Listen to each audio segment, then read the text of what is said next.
Whoops, I think I went the right way. A little bit more open road, but this is Argentière. I think this is the heart of the city right here. Is that a two-door G-Wagon? Creek next to me right here? Yeah, this is nice. Oh, I should have pulled over and went pee in the creek. Have yourself a little stew on the bathroom. You got flowers blooming. Oh, come on now, let's go. The women look like they're from Beverly Hills, but like times another 2.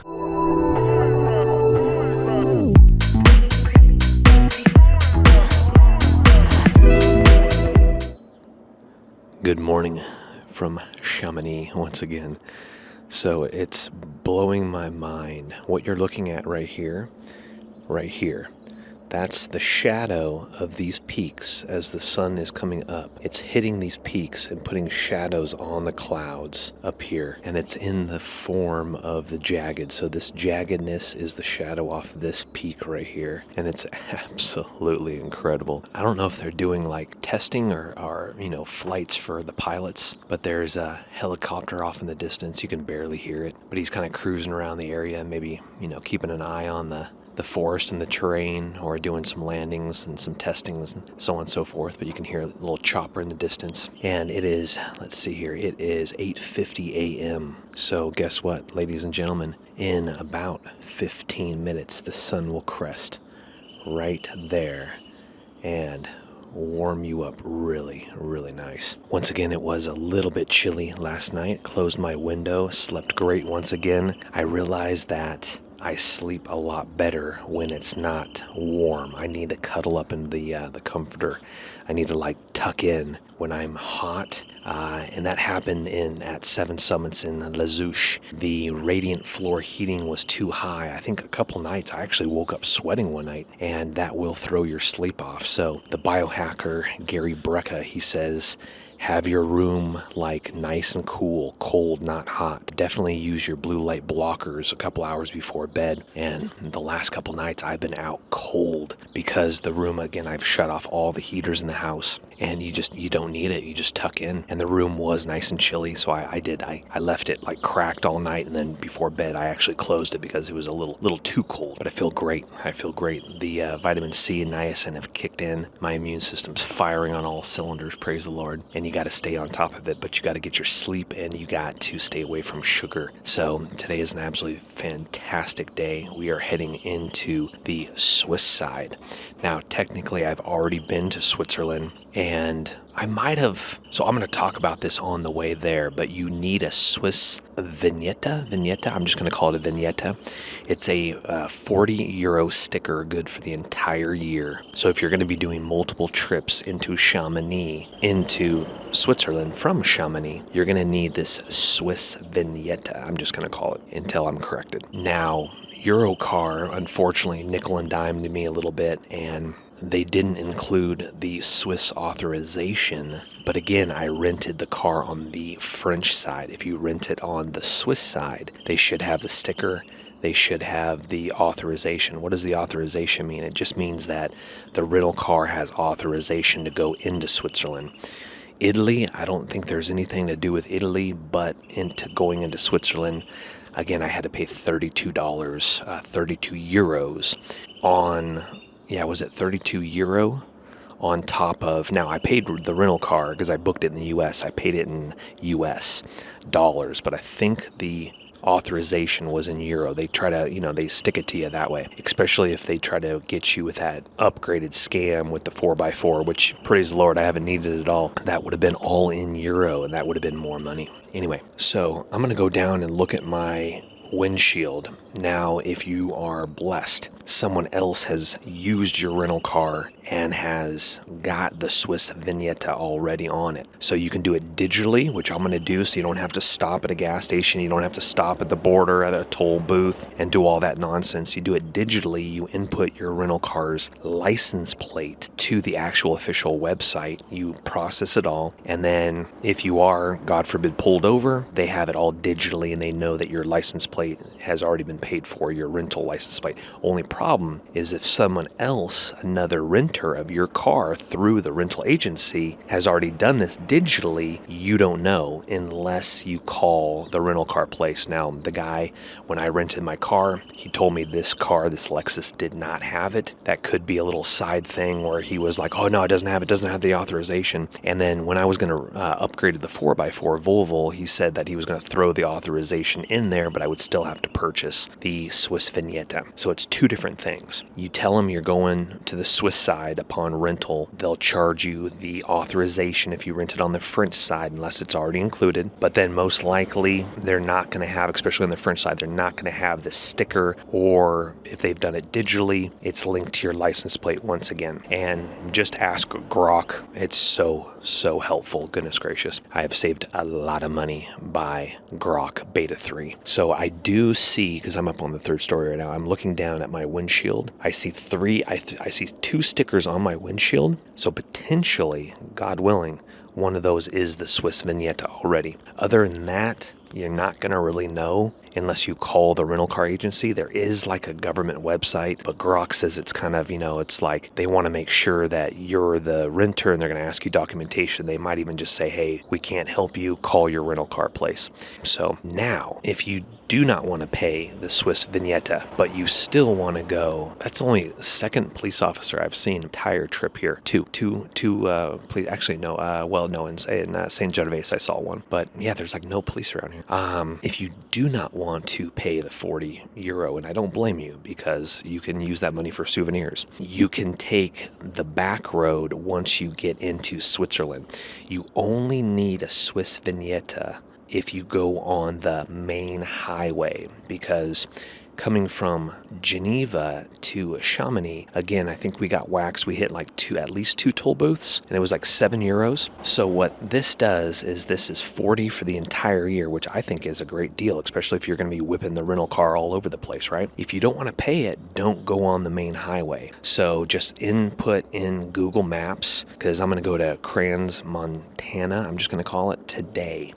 That is an hour and a half drive with the main highway, but you don't need it until you get to, like, there's this one town like Magogany or something like that, and then you enter into the Swiss side and then take the main road, which you need the Swiss Vignetta for, to go up to Crans, Montana road. Now, if you're going to Verbe, you don't even hop on the major highway, so you don't need it. And Verbe is only an hour and 15, but I want to see a better view of the Matterhorn. But the hack is, if you want to add on 25 minutes plus a more beautiful view because you're up in the hills, then you don't get on the main highway and input in Google skip tolls or avoid tolls, and it will take you like 25 minutes away from the highway. So it's like you're going parallel, and then you go up this like windy, beautiful road. It's like 14 kilometers long, and then you get to Crans, Montana. So that is a way, but you can't get on the actual major highway. You got to do it both ways if you want to skip the €40 Swiss Vignetta fee. So it's up to you. If you want to save 25 minutes each direction, then pay the €40. If you want to have a more beautiful view and skip paying €40, which I think I'm going to edge towards that route, because I can take that €40 and I can buy some sweet souvenirs and have a €40 budget instead of paying for the highways. And it's 25 minutes outside of, quicker to get there. I'm not in a super big rush. On the way back doesn't really matter, but I wouldn't mind checking out the beautiful views, kind of going up and down. I mean, going to St. Gervais, Mont Blanc, and going all the way up that one road, I mean, that was probably like 7 kilometers up to the free parking lot. That was definitely probably 5 to 7 kilometers. So, you're going to double that, and it's going to be a little windy. So, we'll vlog it and we'll keep you updated about that one. So here comes the sun peeking over. So again, Grok is going to be your friend when researching this stuff. Planning trips with AI is that's going to be it, because what you're doing is Grok is literally gathering posts on X. It's gathering like information all over the web, and it's so fast, and it literally breaks it down into categories. Like hey, here's your options. If you want to go like, the souvenir shopping, this is number 1. And then it like summarizes, and if it was my choice, I would do this, it has better options, Now, regarding the pizza, yeah, they defaulted on that one. I didn't try what they recommended, but I went with another option that was better reviewed on Google Maps. But literally, this trip has been planned and processed and figured out probably 99% with Grok Beta 3. There's the sun, baby. There is the sun. Right on the dot, 9:01 a.m. in the morning. So it's beautiful. You want to get up early, but you won't get that sunshine until 9 o'clock. So we're gonna move here. We're gonna get some oatmeal, and we're gonna try to push out the door in about an hour or so. Again, I'm not one of these snowboarders where I'm like, I gotta have 6 hours every single day. You're gonna wear yourself out doing that, man. Just enjoy it. Enjoy the sun. Enjoy this morning sun. So that is the rental car going into the Swiss side that we're going to do right now. I've read Psalm 91, Psalm 92 this morning, having my French press in an espresso glass because I didn't want to get up and go get another glass, but this has been a treat. This has been an absolute treat, and I'm going to miss that morning sun peeking over, doing this right here. Now, a little heads up for you here. If you're going to be in this complex, this Airbnb, definitely third story is the absolute ticket. Once again, just because you're above everyone's roof line, and the view is absolutely insane. It's unobstructed. Even in the summertime, that tree right there in front of you will be bushy, so it's going to block a little bit when it buds, but still, there's no other trees that are affecting your view. There's no other roofs, and there's nobody stepping on the ceiling above you, which is absolutely fantastic. Now, a little heads up for you here. The internet is pretty slow. I just tested the speed. It's like 5-6 download and like 0.7 upload.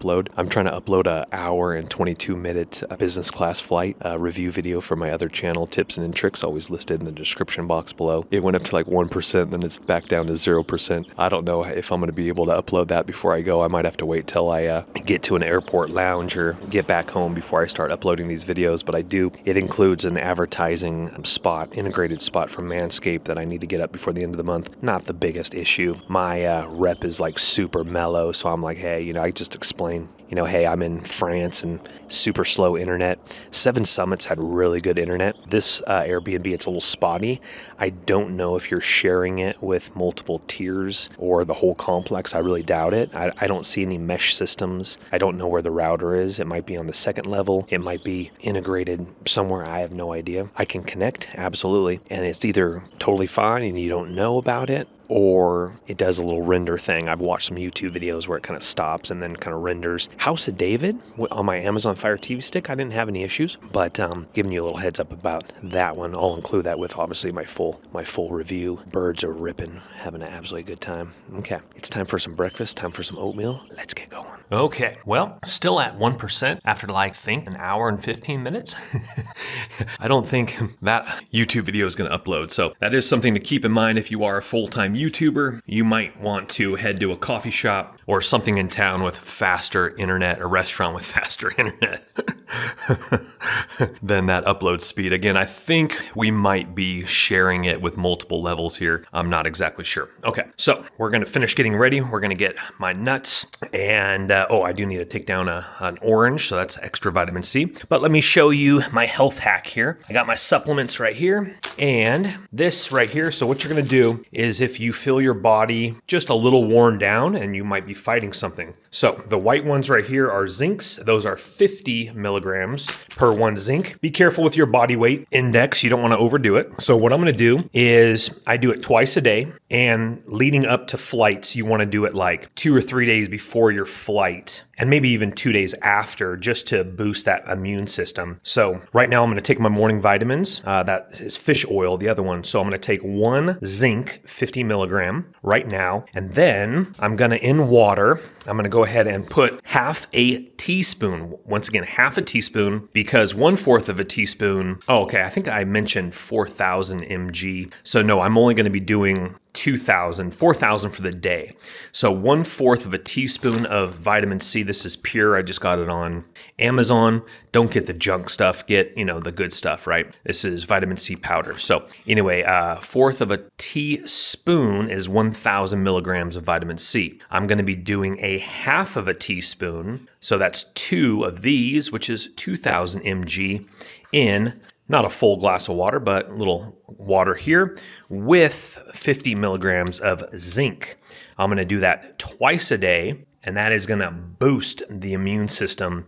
And again, you want to stay on top of it. If you skip it, then your body might go down. Once it kind of goes down a little too far, then you unfortunately get sick. So this is a great way to stay on top of it so that your immune system is absolutely boost. The vitamin C definitely helps, but the real kicker is going to be the zinc. Zinc is your kicker. So again, I'm 5'8", 5'9", 152 pounds, and I'm taking 50 milligrams of zinc right now in the morning, and then afternoon or evening today, because I'm going to the Swiss side to snowboard and I won't take this with me, I will do one more 50 milligram later on today with my secondary vitamins that I separate from morning till afternoon. And then once again, another 1/2 teaspoon of this vitamin C for 4,000 mgs total for the day and 100 mg total for the day in zinc. Not to mention, I'm also getting zinc in my hemp hearts and pumpkin seeds that I brought, etc. Definitely glad that I brought some of my food supplements, and so you just know that you're eating healthy. And if you are wondering, my supplements, magnesium glycinate, and this is by Pure. You want to get legitimate companies. I take biotin. I take my B vitamin. This is 5 mthf 1 milligram by Thorne. Thorne's a great company. And then vitamin D, 5,000 IUs, I believe it is, per day. And then in the afternoon, because I want to separate my vitamin D, I take a full spectrum vitamin K2, and it does have vitamin MK7 and MK4 in here as well.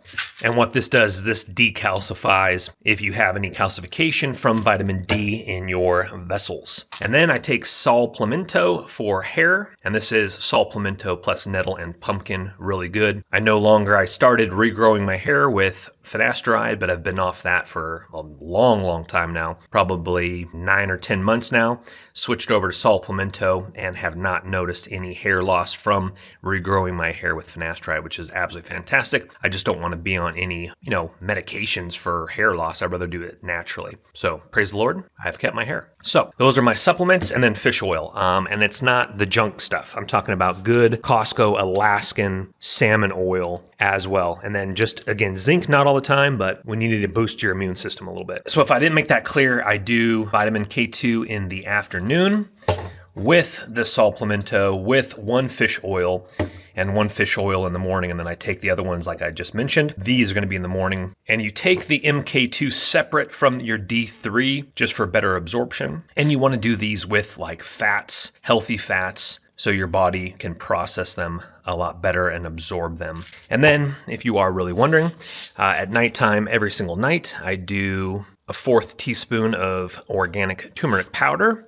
for inflammation, and I take 1 teaspoon of organic psyllium husk powder right here. This has been an absolute game changer for morning bathroom time. And play around with it. If you're having loose stools or looser stools, then back up a little bit, less of this, maybe 1/2 teaspoon. But if you are chronic constipation or anything like that, try psyllium husk powder. It has been an absolute game changer for morning bathroom routine. And then it's folded up right now, but again, 1/2 teaspoon of Baja Gold mineral salt with lemon in my water in the morning. Absolute game changer because most people are deficient in natural minerals, and that helps put it back in your body. Again, definitely biohacking there. Pumpkin seeds, great for magnesium, and I believe they also have some great zinc in there. But the kicker is going to be your Costco organic hemp hearts right here. This stuff is bomb right here. This stuff has 10 grams of protein per serving. I think that says 16 or 15 grams of fat, but look down here.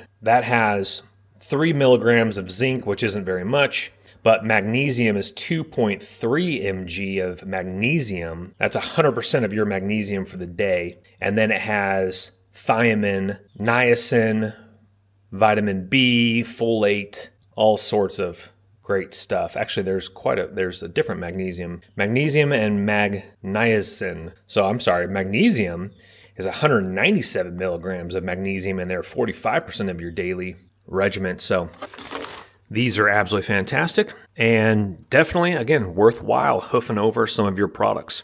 Okay, unfortunately, the 2 stickers that were on the rental car are not the Swiss Vignette, or Vignetta, however you pronounce it. So I'm just going to take the extra beautiful scenic drive, 25, 27 extra minutes. And we'll call it a stew. We'll call it a stew. Again, and we're going to do a little adventure. And let's get navigation fired up. And we got our board in the back. You always do like a triple check, because obviously you're going kind of far. Make sure you got your Epic Pass if you are going to be going to Verbe or Crans-Montana, and get it for free. Probably should have took out the trash. That's okay. These guys are gonna get a little rip in here. Those guys are coming down to like a bus stop, I think over here, and maybe getting the bus over by the Plan B hotel. And then what you would do is you would push up to Grand Montes. See, these guys are on the bus right here. And then here's like the little electric kind of bus that cruises around town right here. This is where we walked last night. And the grocery store is this way. I do like these roundabouts.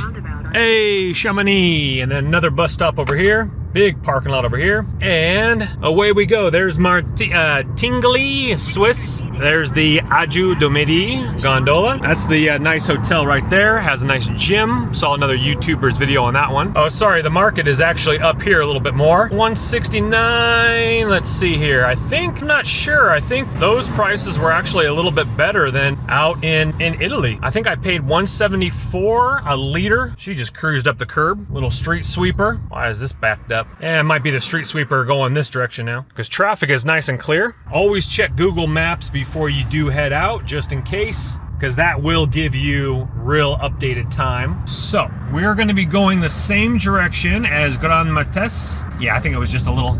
This place is pretty cool. La Petit Machon, kind of a restaurant vibe right there. Yeah, I think people are trying to get to where they need to go. All right, back to another roundabout, and here we go. Martigny, Swiss. Little sign said it right there. So we're literally heading right back the same direction as Grand Montes. And then again, Richard Bonzen Sports Center is going to be over there. Here's a officer. Let me put down the camera. And again, plenty of parking over here as well. There is over here, but that again is all paid. Right across from Inner Sports. Inner Sports has locations all over. Goodness, they have one right in the Hyper Center, one right there, I think another one as well. So again, just follow the signs and heading on out of town into the Swiss. So I'm spacing on the name right now, but right next to Crans-Montana, I don't think you pronounce it that way, but that's what my broken English is gonna say it, Crans-Montana, the ski resort I'm going to right now. Get the Swiss Vignetta if it is snowy conditions, because this 14-kilometer windy, beautiful road might be a little sketch city if it is snowing, so do be careful about that. But it's it's been so glorious, the weather. There's no concern regarding that. Absolutely stunning day today. This at a Verbier and Crans-Montana, you get better views of the Matterhorn. I'm gonna do Verbier Sunday, so I'm gonna skip a day tomorrow because the weather is not looking very good tomorrow, but God willing will be. And then Sunday the sun comes back out, so great day to do. If you only have one option, Grok says Crans-Montana has the better views, because it's closer as well, more direct line of sight. And the resort boasts in the view of the Matterhorn. So it's a way of getting the view, skiing for free with my pass or not added on charges, not having to pay the Swiss Vignetta, and I don't have to stay in Zermatt. And I get to see the Matterhorn, which I've already seen before. I've already been there, but in the year 2000. All right, we're back to the golf course area. I don't see any golfers out there, but they are. Wait, maybe. They're cleaning it up. They're patching it. I think they're getting ready. Oh, sorry. I think the camera was facing me. But yeah, they might be getting ready for golf season. Oh, by the way, there's a beautiful golf course in literally right next to the parking lot I'm going to in Crans-Montana. I'm also going to show you the free parking in Crans, Montana, because your boy doesn't pay for parking. Your boy is not lazy. Your boy will walk a half a mile if needs be, so I don't pay for parking because I'm not lazy. Sure, inconvenience, maybe a little bit. You got a family and a wife? Absolutely, pay for parking, my friend. Don't lose that battle. If you know what I'm saying. You don't want your kids nice and tired having to hoof back a half mile. Or, you know what, Dad, you walk, drop them off and go pick them up. You know what I'm saying? Valet your car for your beautiful bride. All right, so we're gonna do free parking. We're gonna show you how to get there without paying the $40, 40 euro Vignetta, so I can apply that money towards my souvenirs, because I am gonna get a tote bag. That's like 12.90 euro. And if there is traffic, always stop before the train tracks. So for instance, there's a little bit of traffic, but see, now I have room, so then you go across, and I think it's just the trash truck, or maybe the bus. The bus was stopping at the bus station. There's a golf course right next to the parking lot I'm going to, and also I almost forgot my story. So there is a beautiful hike with killer views, and you do got to be a little careful if you're going with your family. I forgot the name of it. It's literally probably a few miles away from Crans, Montana Resort. And so look it up. It's like an 8.6 mile loop, and the views on Google reviews were insane. There's free parking at the trailhead, and it looks absolutely insane. Now, another little tip for you. I brought a pee jar. And you're like, Chris, that's TMI, too much information. Hey, I got a 2-hour drive in the Swiss mountains. I don't know where a bathroom's gonna be, so I brought a pee jar. I'm gonna pee in a jar, so I don't have to pull over. It's probably a real big inconvenience around here, I don't know. Or you just pull over into a area where you can pull off the road. I saw a guy the other day, he was just peeing off the side of his car. Might as well.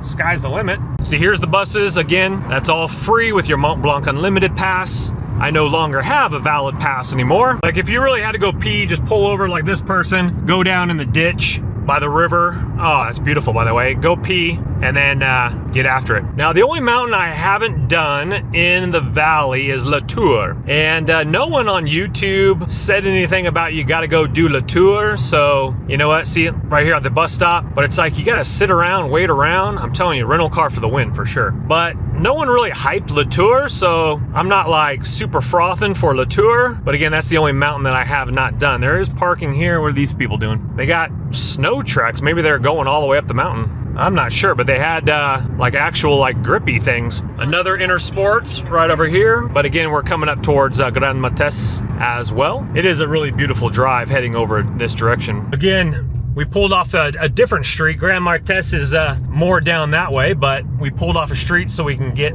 to the Swiss side. And I mean, if you see a gas station, just pull in a gas station if you need to go pee as well. Here's all the little school kids hanging out, having a good old time. Now, a little hack for you as well. Fill up in Chamonix before you go to the Swiss side if you need gasoline, because it's gonna be, everything is gonna be more over on the Swiss side, like food, parking. If you do pay for parking, like everything is going to be more. So just a little heads up on that one. I'll try to get you what the price would be in. Definitely watch out for bikers and watch for people coming down this way here. And we're going to be taking, I mean, obviously we're going to hit like, you know, a little bit more open road, but this is Argentière. I think this is the heart of the city right here, or one of the streets.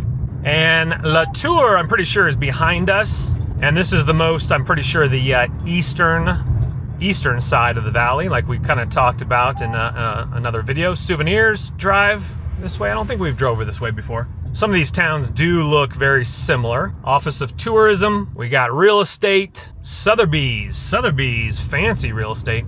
Another Inner Sports. Good night. They are all over the place. And we're going to be pushing straight ahead. And I think that means you are no longer in Argentière with a kind of an X through the thing. Now we're going to be kind of getting into a little mountain road here, 80 kilometers per hour.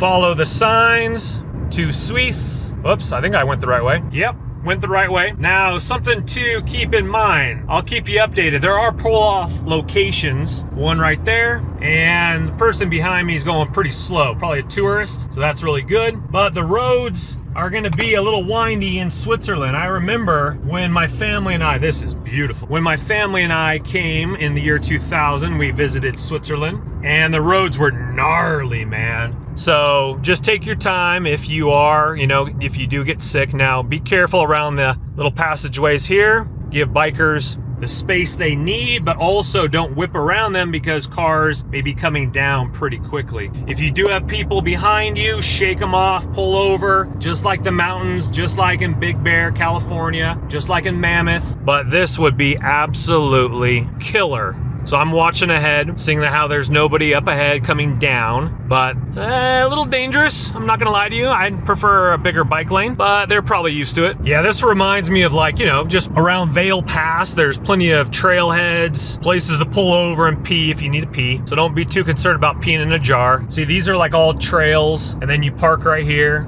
This is beautiful. Good night. So now I feel like I'm in kind of Colorado, but like the back hills, driving up like a little two-way street. See, this reminds me of like Breckenridge, like up ahead right here. This is giving me Colorado vibes right here. Oh, and by the way, the trees that look like aspen trees, those are birch trees. Just like Alaska, they look exactly like aspen trunks, but they are birch trees because aspen trees grow a lot higher than birch trees. Also, I am bringing the drone and my water bottle and my backpack because the free parking lot might be inconvenience. Plus, by the time I get there, probably only gonna have like 3.5 hours of snowboarding. So again, maybe stop for a drone takeoff and some footage.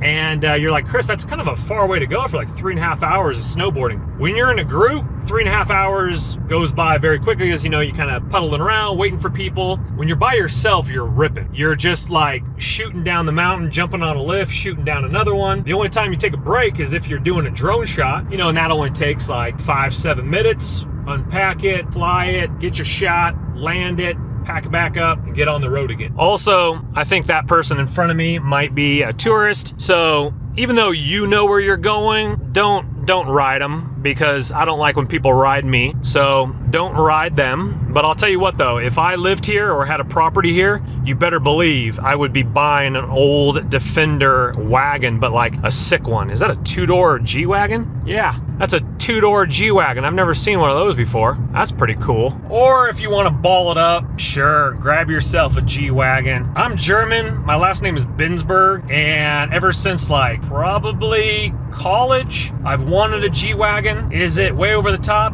Pretty darn expensive, yes. Would I ever buy one? Yes. Just because I'm German, Mercedes-Benz, Bensberg, you know, I mean, you get it, you get it. Alrighty, a couple vans have pulled up behind me, probably some worker vans, but you just take your time. It's only 50 kilometers per hour through this little kind of town here, and then you punch out. All right, I'm seeing another gondola over here. I don't know what that is. That's not Crans Montes, because that's way behind us. We're like way out of the eastern valley of Chamonix right now. So that's probably a whole nother mountain. I don't know what that one is. Yeah, we got some faca. So faca is cows in Portuguese. I don't know what they call them here. Similar-ish, because Portuguese, Italian, French, it's kind of the Latin love languages. They're similar. All right, what is this place? I'm not sure, to be honest with you. It's a whole nother mountain over there, though. Okay, those guys are shaking off my tail. A couple Model X's over here on this side of town. Office of Tourism. Oh, no, we're not. Definitely not in Lake Annecy. That's for sure. This is pretty over here, though. Really mellow. It says Annecy Construction, though. Maybe it's a small town of Annecy. I don't know. Kind of cool, though. You got some trail signs. Not really, you know, happening too much. Nobody behind me now. Vadocin?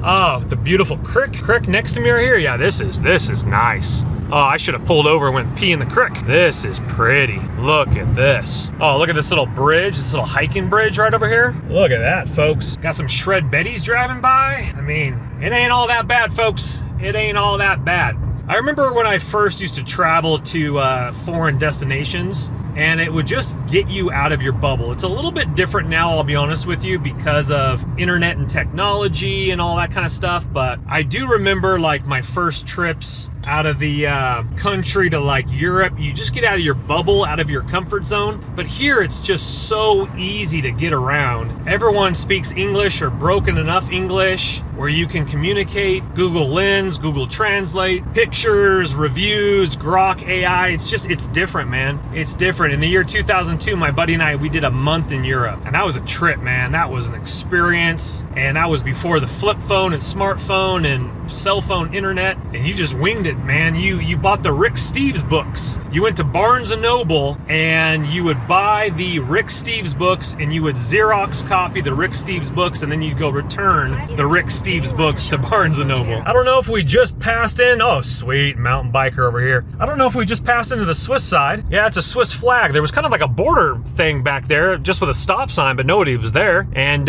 you got, yeah, I think we're over in the Swiss side here. You do have a gas station right as you cross over. Let's see what it is in euro. 171, 189, 180. So, yeah, just a little bit more. Welcome. Yeah, I think did we cross over? Is this Martingizzi? No, I don't think we're there quite yet. Martigny. So signs this way here. I mean, we might have crossed over the border. I don't know. I've already been to Switzerland. But yeah, I mean, like, I remember, like, my mom with her Rick Steves books. And then, you know, this was before, like, Airbnb. My buddy and I, we would just, like, go into a city and, like, wouldn't even have reservation. We would just, like, go try to find a place. One time we almost had to sleep on a park bench in Burgess, Brussels. We finally found a room above a pub. And this guy just had a baby, and he wanted to buy us drinks because he just had a baby. Man, it was a different time back then, man. Now I'm like, I don't know if I want to be running that. You know, just show up to a different country, popping over to a different country and be like, hey, let's see if we can stay here tonight. Well, what if it's sold out? I don't know. We'll sleep on a park bench with our duffel bag. Chris is a little too bougie for that now. I mean, and don't get me wrong, like, I can rough it, but your boy needs a clean bathroom, you know what I'm saying? I need some good bathroom time in the morning, you know? Fire up some Twitter, check some cryptocurrency prices, have yourself a little stew on the bathroom. Ain't all bad right there. This is gorgeous. All right, we're climbing up right now, baby. We're doing big things. I'm the only one on the road. People are like, man, why is he going? Look at the tunnel. So besides the Chamonix to Italy tunnel, the longest tunnels I've ever been in are probably in Switzerland. So I'll keep you updated if we're gonna be hitting a big tunnel. The Chamonix to Italy tunnel, that was a pretty darn long tunnel. And the train tracks are over there to our left, as with a little town. I might have to pull over here in the next 10, 15 and take a little pee-pee, but there are plenty of spots to do that. So maybe find somewhere where I can kind of tuck over. So don't want to get in trouble. Don't want to get in trouble with the, I'm pretty sure the Swiss government and the Swiss police are probably a little bit more strict. I'm not really sure, but you don't want to be that American that just shishis in front of everybody. Let me see if I can get the shot here. There is a beautiful pink church right there. That's a beautiful little view. That's a beauty. I'm not really sure, to be honest with you. Yeah, I think we crossed over, but the little small town of Martigny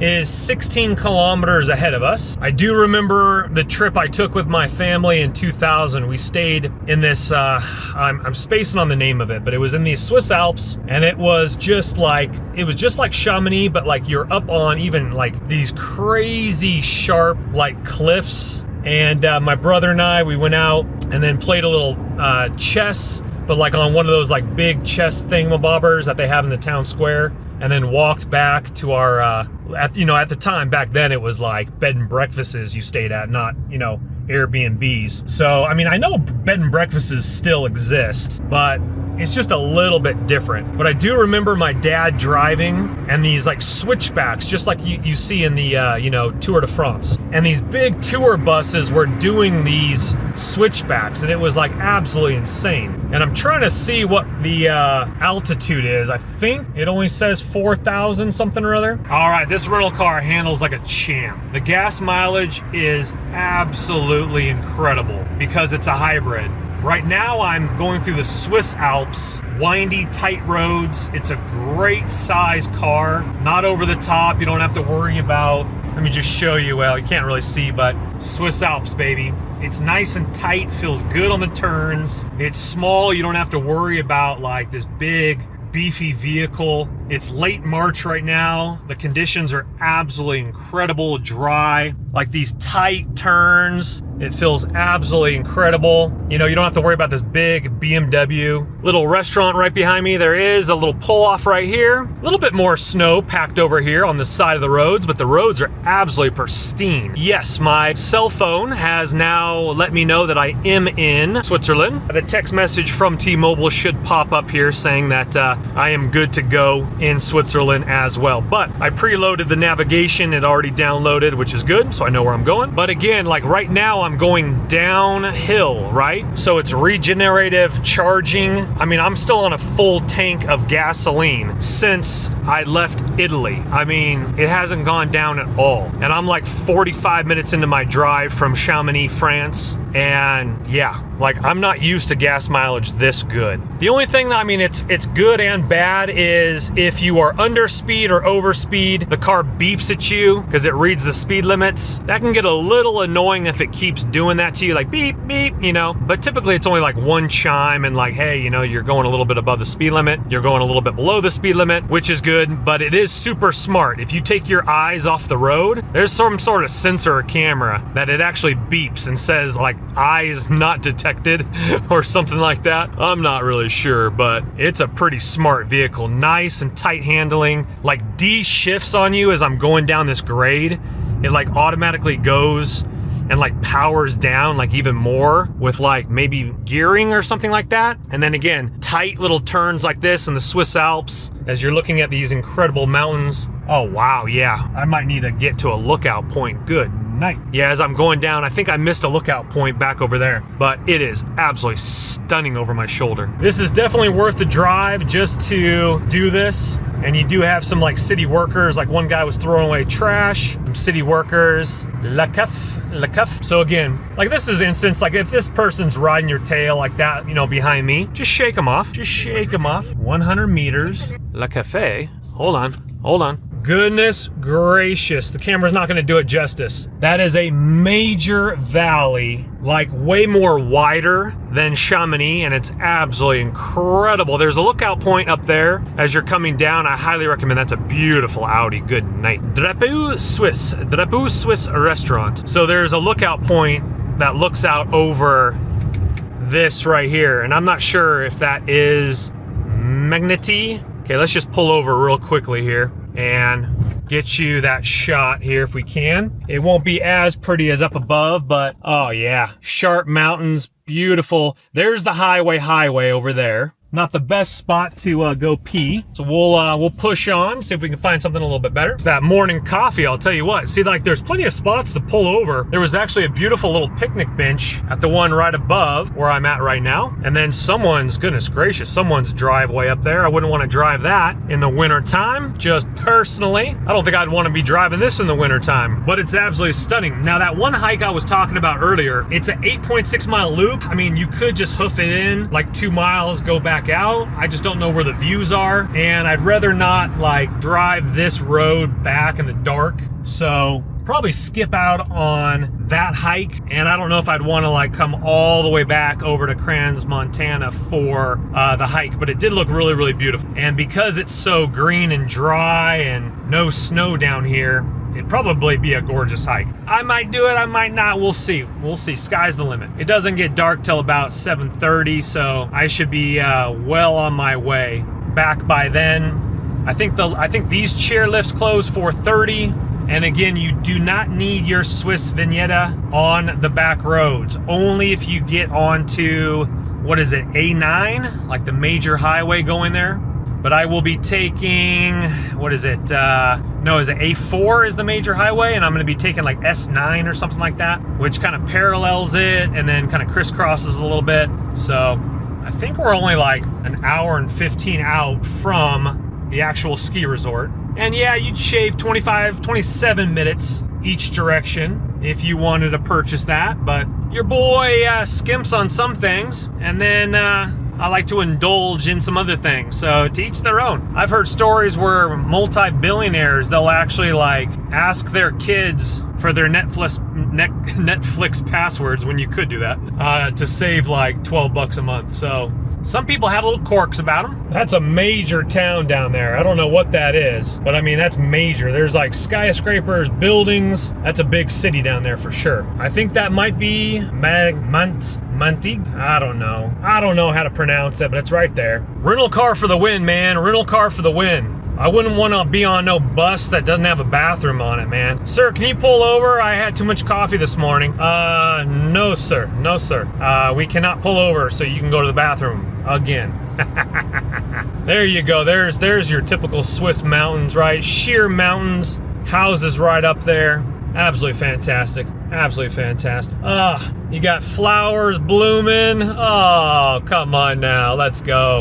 You got a Nissan Leaf right there. I'll tell you what, I'm looking forward to, yeah, see, now we're dropping down and we're almost getting into I think these are vineyards. I think these are, this is literally like wine vineyards on the side of the hill right here. This is gorgeous. Okay, I think there's construction, but I'm going under the speed limit. All right, what's this? Okay, let me see here. Okay, so that's cool. So instead of somebody manning this, they have it automatic, right? 5, and I got a red light. Okay, now we got people behind us now. Finally caught up to me. I think you have to wait till this is green, and then you can go. So instead of a guy standing there waving a flag, 4, 3, I don't know. Am I supposed to go? Nobody else is going behind me, so I don't know. No, I think you're supposed to wait. It's like counting down, but it's like counting down quite a bit. So sometimes maybe a guy standing there would be nice. So it goes like 2, 1, but then there's a circle around each number. So yeah, and then once it gets down past 1 right here, it'll turn green for us, and then we can go then right now. So it says yield, or yellow, I should say. I think that means go slow. And I mean, it literally was like maybe 30 or 40 yards. That was pretty... All right, so I got a lot of people on my tail now because of that. So let's see if we can whip down here, find ourselves a bathroom. Old Swiss lady behind me, man, she flies pretty good. She riding my tail. I'm gonna call her Gladys. Gladys, the Swiss race car driver. Now, if you were curious, this side of Switzerland speaks French, and certain sides of Switzerland, they'll adopt the languages of the kind of the countries by them. And so here is it's not Swiss. There's no language of Swiss. It is parlez-vous français, française. Now, something to keep in mind is that Europeans smoke, which is a nasty habit, and I pray you guys stop smoking. But the good news is it doesn't stink as much. And what do I mean by that? Because their cigarettes are so thin, it's not like American cigarettes, where American cigarettes, the secondhand smoke, it stinks so much. Like this, you smell it a little bit. Like the folks below me at the Airbnb, they don't smoke a lot, but they do smoke a little bit because they're French. And this morning I smelled it a little bit, but that was like the first time I ever smelled it. It wasn't that bad at all. But I mean, obviously secondhand smoke is secondhand smoke, so it's absolutely terrible. But it was better than, you know, some American, you know, smoking. That's just nasty. Man, those new Land Cruisers are sweet. All right, your boy is shaking. Your boy needs to go to the bathroom. This is like a Home Depot over here. It's called Jumbo, and they had like sheds and everything. Yeah, this is a big town right here. They got Subaru dealerships. They got gasoline. Again, that place called Jumbo. Buy yourself a little shed. Buy yourself a little shed. All right, so this is Route 9. And again, super pretty drive. The major highway is literally next to us over there. I don't know what that one's called again, but we're paralleling it right now. Alrighty. And this back road is 80 kilometers per hour. And obviously the white line means, you know, you can't pass. Unless it breaks open, then you can pass through it like a little T intersection or something like that. Super pretty. I don't know what kind of crops these are around here in these fields. Probably a bike warehouse or some super big bike shop back over there. Looked really cool. Kind of fun to explore. You're just kind of going through like a residential like little neighborhood. The kids are out of school early. It's 11:45 in the morning, and the kids are dumping off the buses. The crossing guards are making sure the kids get across the street properly. Maybe they only go to school for 3.5 hours. Not exactly sure. Train tracks are to our left. Open grove field. Again, we're paralleling the major highway. Obviously going a little bit slower. That's where you're going to lose your time. Is they're probably doing 90 kilometers per hour, and on this open stretch I'm doing 80. See, there they are over there if you can see them. But then you do slow down when you kind of enter into like, you know, like a school zone or apartments or something like that. Or if you have to stop for people at the crosswalks. Gasoline actually isn't bad over here on the Swiss side. This rental car takes the the E5 blend, whatever that is, and I'm pretty sure it's the cheapest. Hey, there's an IKEA. All right, man. Wait, no, IKEA's Swedish. As in like Sweden, not Swiss. I was like, if that was Swiss, you got to go in for the Swiss meatballs, but Swedish meatballs. Okay, so these are like the big stores. Yeah, here's your Home Depot called Hornbach, and then IKEA is right over here as well. But gasoline, 167, that's not bad. Now remember, it is per liter. There's your IKEA. Hey, you just saw my first Model 3. Okay, so now remember, let me see here. I think we need to get out of this lane. Hold on one second. Now we're crossing over the highway, and we're gonna be paralleling it over here on the left side now, instead of going straight down the valley here. Yeah, there's not too much snow over here in the valley for sure. It's been a cooking. So this is pretty driving in here for sure. It's definitely wider, a lot wider than the Chamonix Valley. And obviously if I could choose one or the other, I would definitely choose Chamonix, but pretty nonetheless. If you get a chance, go up into the high, windy roads of Switzerland and definitely experience that in some of the tight valleys. I've also done Lucerne. That was a cool little town in Switzerland. I've done Geneva before. I did Geneva this trip. I'll stay in Geneva one night before I do fly out. Yeah, a lot of farmland through here, that's for sure. Gas isn't that much at all, maybe 10 more cents per liter. That does add up, but not too bad. That's pretty looking out that direction right there. You got some sharp peaks right over here. A little bit different of a landscape for sure. And the kids take actual city buses, not like actual school buses. They're getting off of an actual city bus. We got a cool little church right there. And again, this is what kind of slows you down. You do have to kind of go through these little towns, go a little slower, but guess what? If you were taking the major highway, or if you were taking a train or a bus, you'd miss all this. You'd miss the culture of the town, as in like, you know, the kids getting off of the bus, kids riding their bikes, mom and dads walking their kids. You'd miss kind of that cultural part. Not to mention, I'm looking forward to this like windy, sharp road up to see how beautiful it is. On a side note, I met family. I think I told you. The mom wasn't there, but the dad, he was from Chicago with his kids, and he was telling me that he took a trip to St. Moritz. And he said he got bored after like half a day at St. Moritz. It was like flat, and I think it mostly gets its like kind of bouginess, like, hey, go there for the shopping and the bougie and the one-piece ski suits and stuff like that. But he said he got pretty bored of it pretty quick. He says he likes Chamonix the best. He says he went to Zermatt, and sure, you can get a little closer to the Matterhorn. He said it was actually really windy when he went to Zermatt. Other people say they liked Zermatt a little bit better than Chamonix. I just like the sharpness of the mountains. Sure, Zermatt, you can get there a little closer. If I ever did a trip back here, which I definitely will, maybe head over to Zermatt for a few days, but just know that everything is going to be pretty expensive. I was looking at this and it was actually a pretty good amount. It was like 2 nights, I think for like 700 euros or something like that, in someone's little like 1-bedroom guest cottage or something like that. It's definitely pricey. If you're trying to get something bougie, you're definitely going to be paying for it, that's for sure. If you needed to pick up some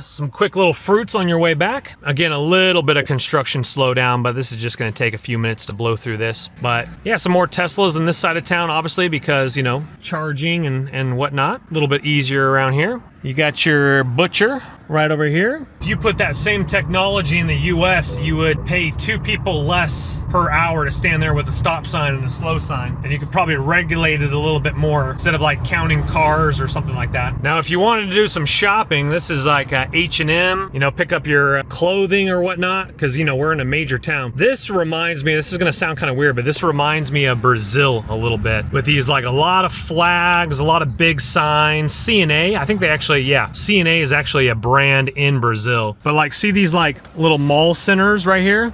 This reminds me of Brazil. You got parking, big signs, little roundabouts, like furniture stores all kind of tucked in here. Hey, Burger King. See, like Sofa Place. You got ENI, gasoline. And then what is that, boxing? No, I'm not sure what that is. There's a Burger King back there. You got Shell gas station. You got your, oh yeah, here you go. Little nursery where you can buy some Jardin park. Right over there, Jardin. This is kind of interesting cruising around here. Yeah, so I mean, yeah, if you needed like a Costco type place, definitely probably stay over here. Alrighty, I'm starting my final descent up, and this is the back street for sure. I'll keep you updated about this one. There are some turning points, so you definitely have to look ahead. I mean, yeah, you could squeeze by 2 people. This is the road less traveled, that is for sure. Okay, so we're gonna wind our way. I definitely wouldn't want to do this with its snowy conditions. So we're gonna wind our way up these switchbacks here. Again, look ahead. If you need to give, like this truck coming down, probably need to give him a little extra room. There is plenty of room. Yeah, there's quite a few Teslas running around here. So hold on one second. Let me give this guy some room here. Especially on these corners, that's where you have to give a little extra room. If you're by yourself or if you're a little sketched about these roads, absolutely stunning view though. So this is definitely beautiful. You know, then definitely, you know, pay the Vignetta. But this is very, very beautiful. This definitely reminds me of my trip in 2000. Just sharp switchbacks and just take turns, go slow. All right, once I got to the top a little bit more, then it opens up into a really big, nice 2-lane. It was just a few of those switchbacks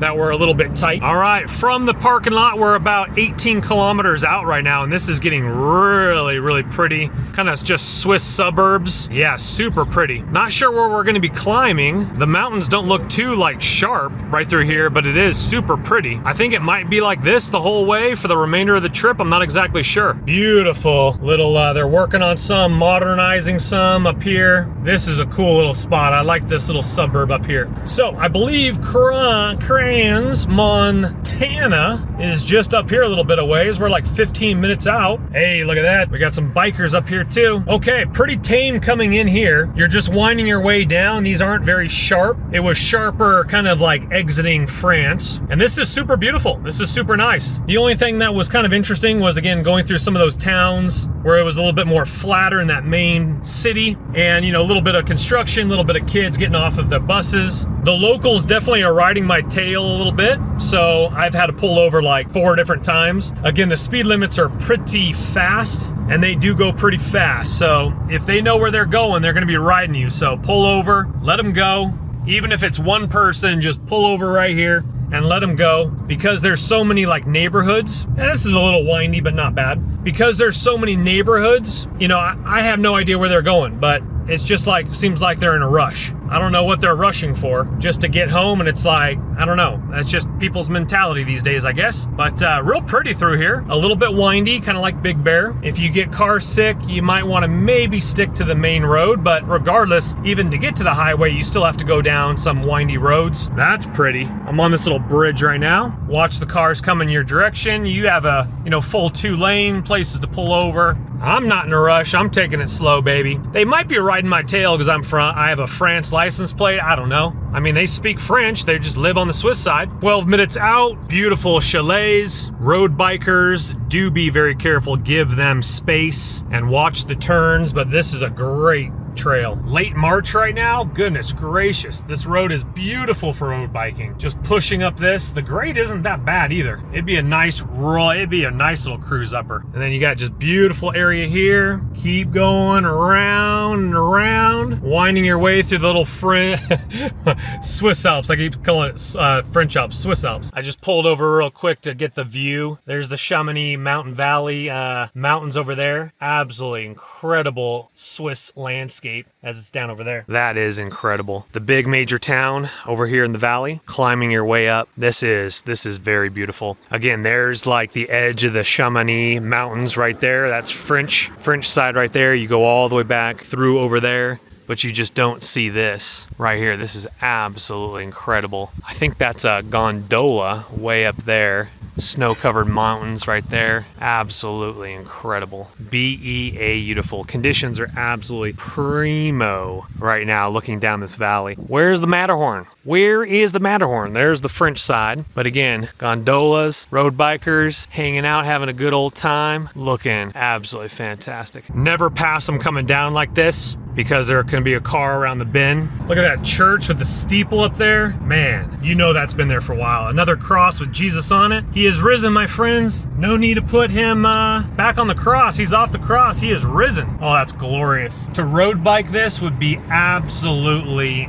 glorious. Just hoofing up all the way to Crans, Montana. This is super unique. Wow, like a cool little lake and then some sort of like office building or something or other up here. And again, here's your signs right here. So we're entering into the roundabouts. Crans Montoya EST.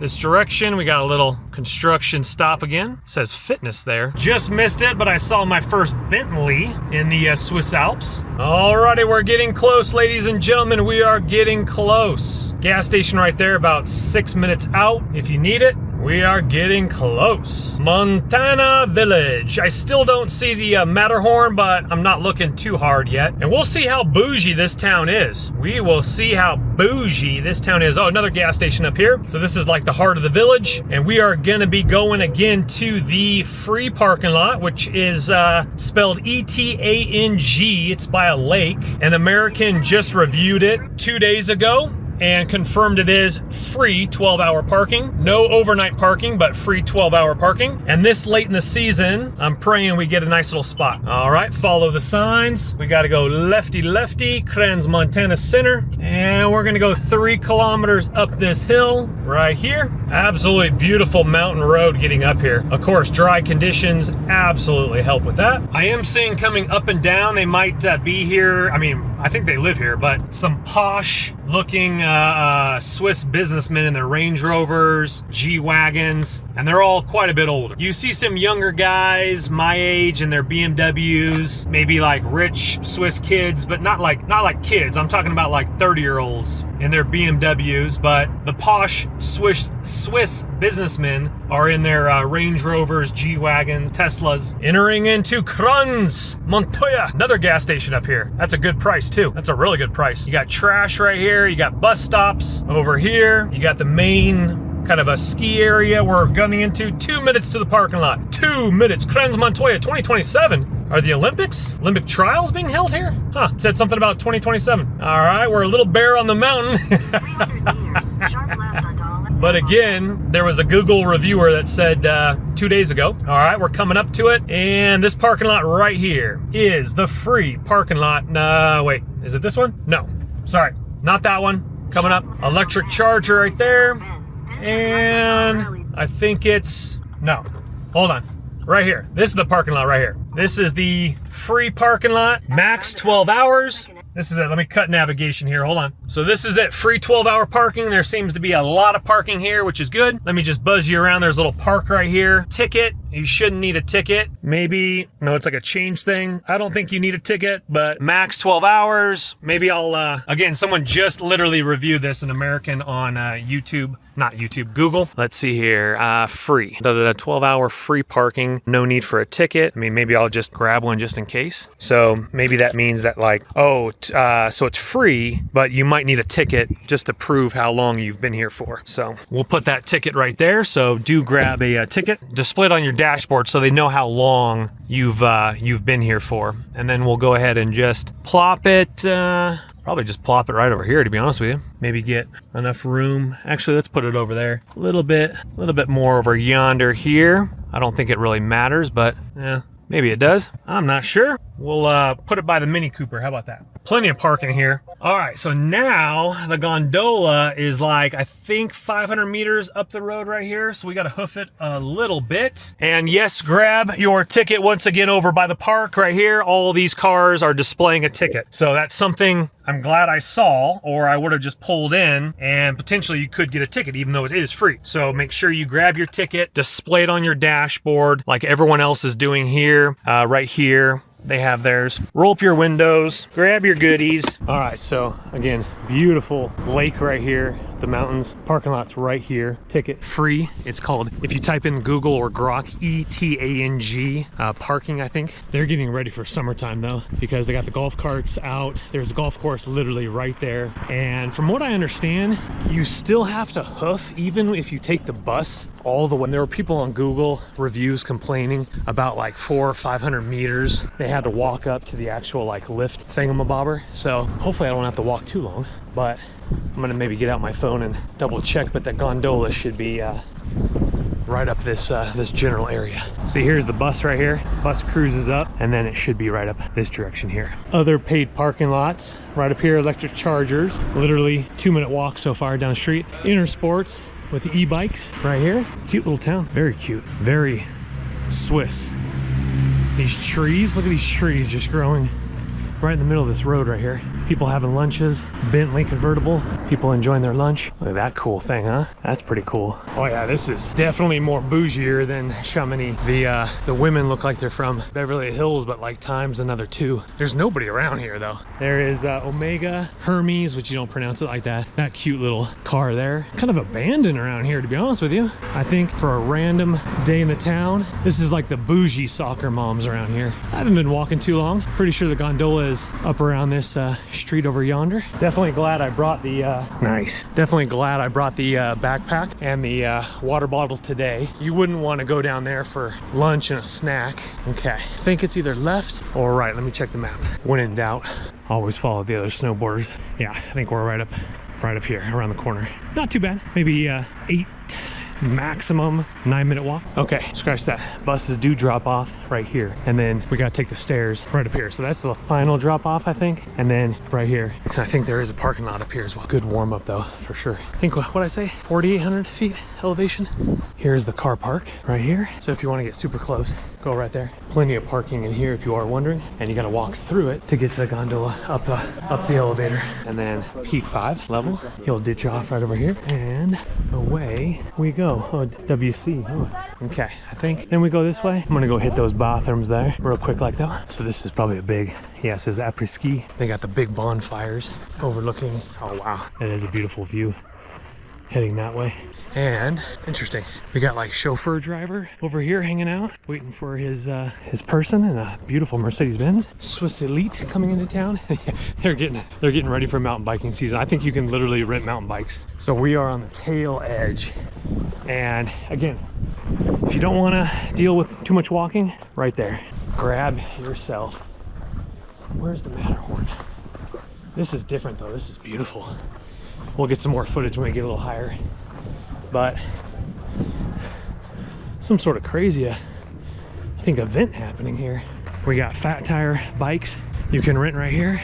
And then this is the ticket area. So right here, Epic Pass, pickup lift access here, sick, sweet.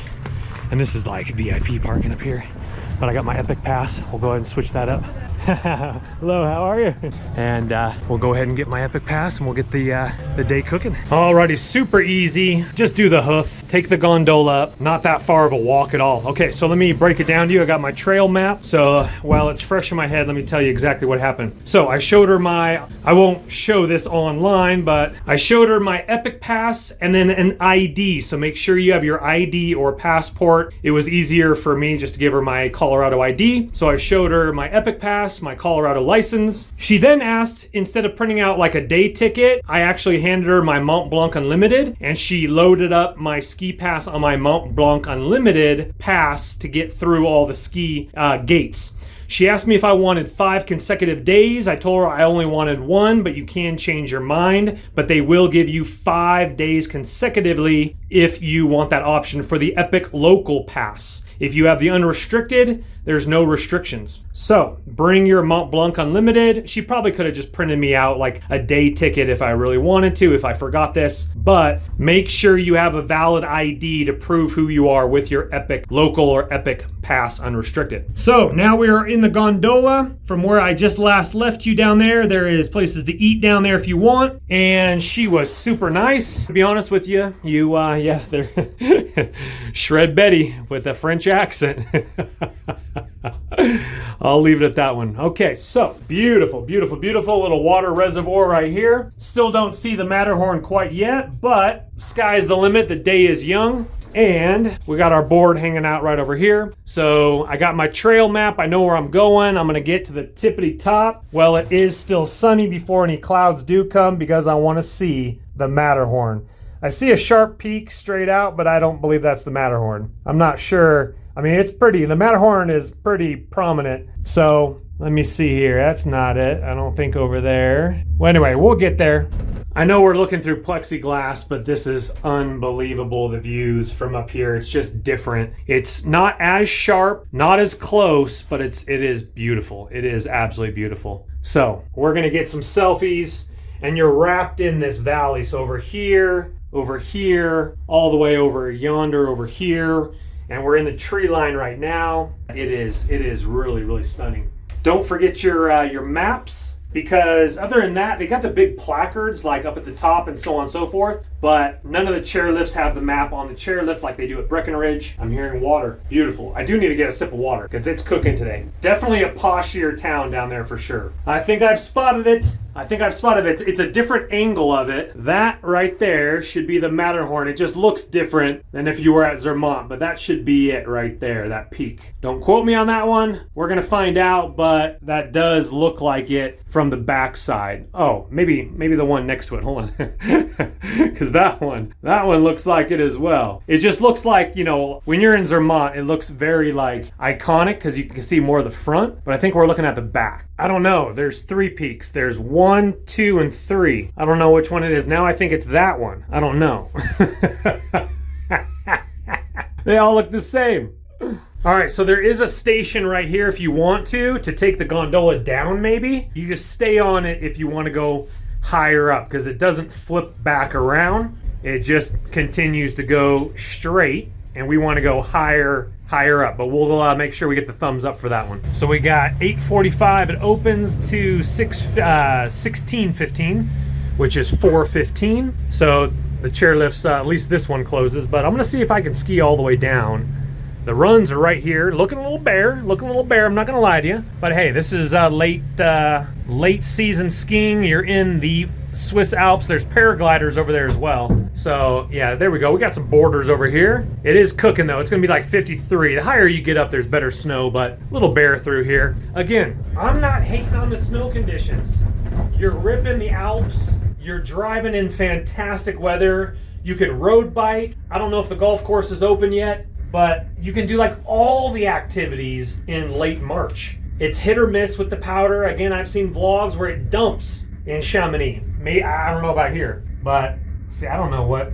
I gotta find out where that Matterhorn. All right, if you are wondering, past the reservoir, that's the reservoir we looked at. There's the lake, and there's the parking lot where I parked my car. Alrighty, they got a board park right here. And it looks like if you just want to run laps on the board park, there's the butt tow rope. Looks like they got like a couple little rails. I don't know if that's a drop-in. I mean, probably just a drop-in or just pushing the snow to the side. Not really seeing any jumps. Maybe a few itty-bitty ones up on the top there. Yeah, a couple rails. Little box you can do like a little grab, skateboard grab. And there are more chairlifts to get up. We got a few clouds rolling in, so I think I'm gonna ask, but it's one of these peaks right here I'm looking at. But there are some clouds rolling in right here, so I wanna make sure that I figure out which one it is. I mean, not major clouds, but clouds that might cover up the viewpoint. But we gotta take some video. Or that potentially could be it, the peak right there. It's that one, or one of those, which this cloud's kind of covering up right now, but lower you are, you can see it better. But again, this looks super fun over here. Go off piste, cruise through a little bit of this bowl right here, get down there, and then cut back over to the same chairlift. It'll be super fun. I think maybe it was already. Obviously, the snow's not like that great, but there's like a big tier thingamabobber, so maybe they had some sort of competition. There's another ski resort across the valley. I don't know what that one is. That's the gondola where we got off. And again, it's one of those peaks over there. Okay, that one kind of looks like it, like in the back side. It looks like it kind of has that pointed over thing. So that one might be it. Yeah, that one might be it. I'm not really sure. Let me just zoom you in. I try to look at Google Maps. I need to find an English speaking person and ask them. So this right there, the one to the left, might be the Matterhorn. It just looks different because I'm used to looking at it on the Swiss side, or Zermatt side, I should say. That's beautiful. Let me get a wide angle of that. That's beautiful. Good night. Big old like crater bowl over here. Obviously, I wouldn't want to go down there. That looks pretty gnarly. And then I don't even know how you'd get back out of there. There is a building over there though. That's kind of interesting. And then coming up here to this big old bowl. So here's the run right here. You can go off piste. You could even do that rock jump if you really wanted to. Cruise off piste, but I would definitely be careful. There are sticks, you know, obviously kind of guiding you through, but I mean, you could literally rip down this whole section. I would be very careful though. And then come up and over. They call it off piste. See, people are ripping and then you stay high and then you rip all the way down that way there. So let's get up here, see if we can find somebody. I mean, pretty much everyone asks, you know, speaks English, so just ask. And Matterhorn, which way, which one, and figure it out. All right, there's another gondola that goes deep up there, so we're gonna have to work our way over that way and check that out. And if you are wondering, if you are on obviously this chairlift, and this one rips down here, so we're gonna try to get all the way to the gondola and then go through the board park and work our way back over this way. So now we're too high up, so you can't see the Matterhorn because now we're like in the clouds right now. So you got to either wait till the clouds push through or go lower to look up and see the Matterhorn. So we're going to rip on down, work our way over yonder, that side of the mountain. It is actually pretty big, but it just, you know, on the map looks a little bit smaller of a mountain. Look at this view behind me. I'm pretty sure I'm looking at the Matterhorn. I just don't know exactly which one it is quite yet. Absolutely incredible. This is definitely worthwhile coming over here to Gran Montoya, Montana. I don't know where I'm going. I'm just kind of on this like green slope, but that is absolutely incredible. I'm pretty sure it's that one right there with that little kind of hook at the top. And again, I don't know where I'm going. I thought I was going the right way, but maybe not. Anywho, we're gonna get some speed. Alrighty, so that is it out of the two here. Let me zoom you in. And not that one right there is the Matterhorn. We're gonna get over to the that side of the mountain. Hold on, let me zoom you out. We're gonna get over to that side of the mountain, see if we can maybe tuck in a little bit more down there. So you just get a little snibble. So we're gonna rip down here and work our way over yonder. You do get used to them, but I'm not a big fan of the butt rope. Matterhorn right there on a butt rope. Now you can cut through, but be very careful. That's the way you want to go for the lift, but be careful with the people on the tow rope. We're gonna go down here, cross over, head down to the lift over here. All right, not how you pronounce it, but this is the Bellaloo lift, all the way to the, if you're looking at the mountain to the left. Took the butt rope. It's a little slush, but it's like super sticky, like get your edge in there slush. It's actually nice. It's kind of hard to explain, to be honest with you. So we're heading up this way here. And again, you can tell how posh the place is with Prada advertisements right here on the lift poles. Beautiful views out that way here. And, we're gonna rip and roar. This is the furthest left if you're looking at the mountain that we can go. And you got nice kind of just big areas right over here. Gonna explore the mountain. These mountains over here are not that large. I mean, kind of like, I guess, Big Bear, where it's just kind of a smaller mountain. Don't think of like Mammoth with like so many different runs spread out over. Like Breckenridge, I would consider a pretty big mountain because it's like very wide and vast. So we'll see what this mountain is up to, but definitely check mark Swiss Alps, check.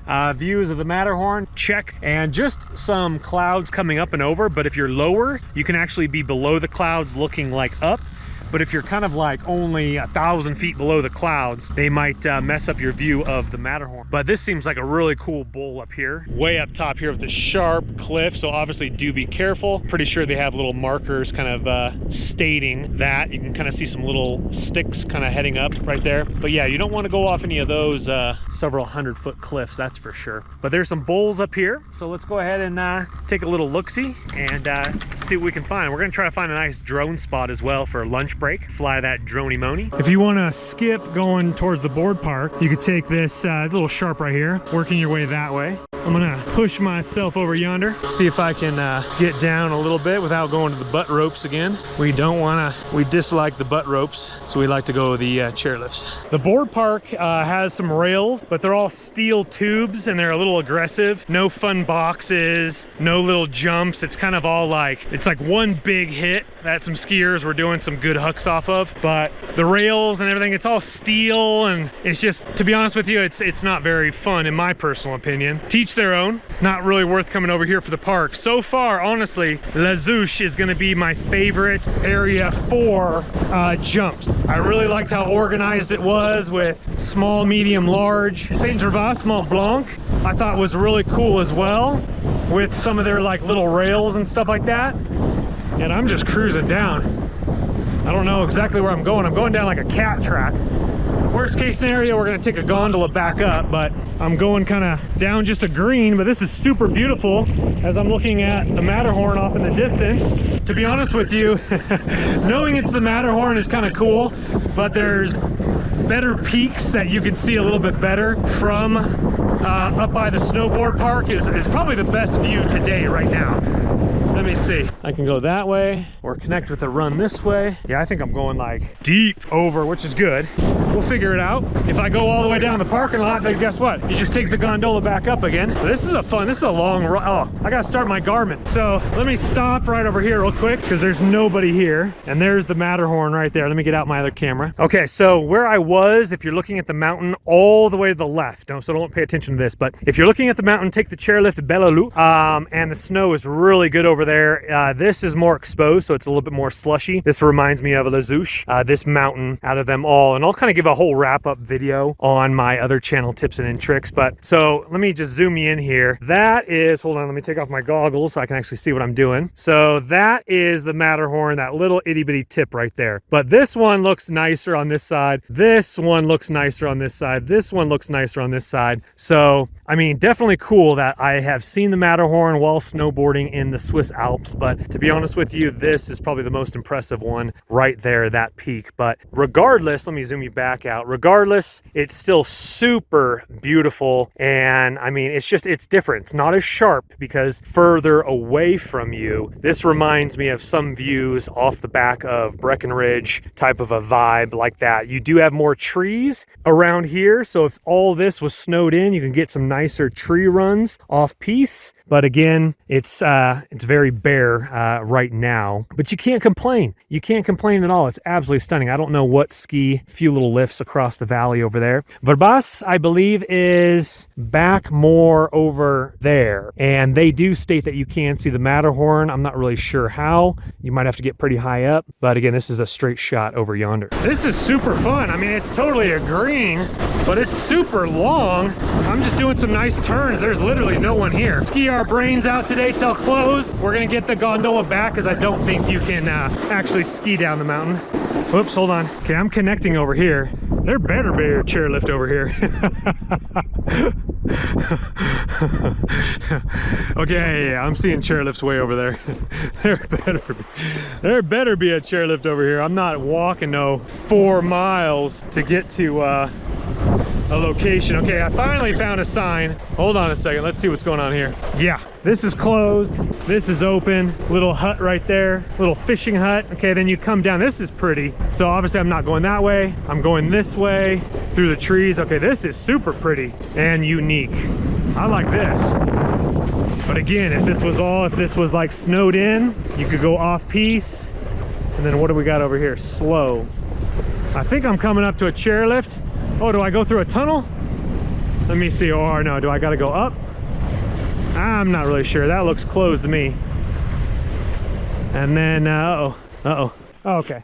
I gotta meet up with this run right over here. So these guys are coming down, and then the chairlift must be over there yonder. I don't know. So I just ended up down here at a gondola that goes higher, or you can go this chairlift, the National Express, and that actually I think goes back up towards the board park area. I think I remember going by that one. So I'm gonna hoof it up here to the gondola and we'll go super high. Alrighty, views of the Matterhorn. Oh, what a lovely day. Thank you, Lord. Beautiful, beautiful day. Reason I came out here, it's a Friday, not too busy. It was sunny, so I could see the Matterhorn, because I think it's 40 or 50 kilometers that direction there. And that might be a train line going down there, but look at this little, that's the, I'm pretty sure that's the town down that direction there, or one of the towns. And then you kind of have these little Swiss towns as you wind up those very steep streets. And it's a little hazy, sorry when the camera zooms in, but tuck in there, and I'm pretty sure maybe you could get to Zermatt going that way there, definitely by train. And so you have these flat valleys down here. We are at only 5,600 feet. That's unbelievable for being in the mountains. That's lower than Big Bear. So if you don't want to huff and puff, come to Europe and ski Europe if you don't want to huff and puff. This is absolutely beautiful behind me as well. Coming down little hotel you can stay at right here. And I'll get some more shots as we kind of walk through the town. I just wanted to rip snowboarding as long as I can because it's already 2:27. That last gondola, I think my only way down the mountain so I don't have to like take a bus, is 4:15. So we're gonna go explore the side, work our way back over, making sure we're on that gondola before 4:15. This gondola closes at 4. And I think a lot of people, they'll just ski in the morning when conditions are a little bit better. See, like, to me, to be honest with you, this peak over here should be the Matterhorn, not that peak right there. So anyway, so cool to look at it, but this peak is more impressive. Turning you around, yeah, going off piste, that's where I dropped in from, up there. And then going off piste, if this was all snow and like just powdery up here, yeah, this is beautiful through here. You could get some nice powder turns as you just work your way through the tree lines. Very, very cool. Again, you just have to be careful because if you go too far off, you don't want to be hoofing like I did that one day. A little restaurant right there where you could fly the drone, you can grab a little coffee, and beautiful nonetheless. Like I said, the town was super bougie, Louis Vuitton. How cool was that? I mean, if you're gonna buy Louis Vuitton, you might as well wait till you're in Europe and you can say, yeah, you know, I got this wallet at Crans Montana or St. Moritz, you know, kind of one of those bougie places. Bougie with a B. So not tomorrow, Sunday, I'm gonna take a day off, go to the market, get some souvenirs tomorrow in Chamonix. Sunday, I'm gonna go to Verbeers, I believe you pronounce it, and that's also included with the Epic Local Pass as well as the unrestricted. And the Italian mountain you can get in with the unrestricted Cormier, or however you pronounce it. And you don't need a Swiss vignette for Verbe because you never get on the A4 or the major highway. So, and it's only an hour and 15 minutes instead of 2 hours and like 7 minutes today for me. Last night when I checked, it was like hour 53, maybe because I stopped a few times, but regardless, definitely worth getting over here. And it is, it's a beautiful mountain. It'd be a lot better with more snow, but definitely a cool village vibe as you're walking through there. And everything has, it's different little character. If you have the time, work your way around, try the different mountains, watch all my videos for the views, and then go back to one that you really enjoyed. But out of them all, you know, the avid novice skier is like, oh, but Les Ouches, I really love that mountain. And then Brevant, the sharp views, Brevant and Friggy, but the Brevant side with the just incredible views, good snow, Grands Mates is really unique. Hold on, look at these rock crevices right here. Very, very cool. I'll give a wrap up. You just kind of have to like watch all my videos. And then that's exactly what I did with these other vloggers. And then I was like, okay, that view looks beautiful. Let me write that down. Let me write down what they're talking about it. What other mountain? The disco at the top, even though I don't party. Cool hearing beats at Saint Gervais Mont Blanc. You only need to do one day over there. Pretty much all these mountains, to be honest with you, unless you really wanted to go back for the view if there was cloud cover, you only really need to do once. But I'd go back to Les Ouches even one more extra day, even though I did like an hour there the first day, a full day the second day, or half day. I'd go back just for the views, that little cafe, some cool runs. Oh, and then getting down. I really enjoyed that green, getting all the way down. And then let me show, this is where the I'm going here. I think this is maybe one more station up. This is 2,227 meters right here. Big cafe seating area. Let me put the camera down. All right, coming off the gondola here. This place is absolutely quiet for a Friday, late season. Plenty of seating over here. There's this cafeteria right here. You can grab some food, obviously probably coffee, espresso, but so many seats right here. And then it has literally a direct view of the Matterhorn right behind you over here. Because now we're kind of on the, if you're looking down the mountain, we're kind of way over to the left. So we're gonna go ahead and rip this. Bathrooms inside if I didn't mention that already. Non-potable drinking water, which means you can't drink the water, so you got to buy it or bring it. So the last several mountains, totally glad I brought a water bottle. I'm gonna see if we can crank down over here, grab this chairlift, which is over yonder here for that incredible view. So I think we got to rip another place you can have a little food right over there. So we're gonna rip down here, just go explore a little bit, try to get lost. Not lost, but you know what I'm talking about. And then that is a pretty killer view from the deck here. And then I don't think there's seating up there, but you could go up top for your selfies.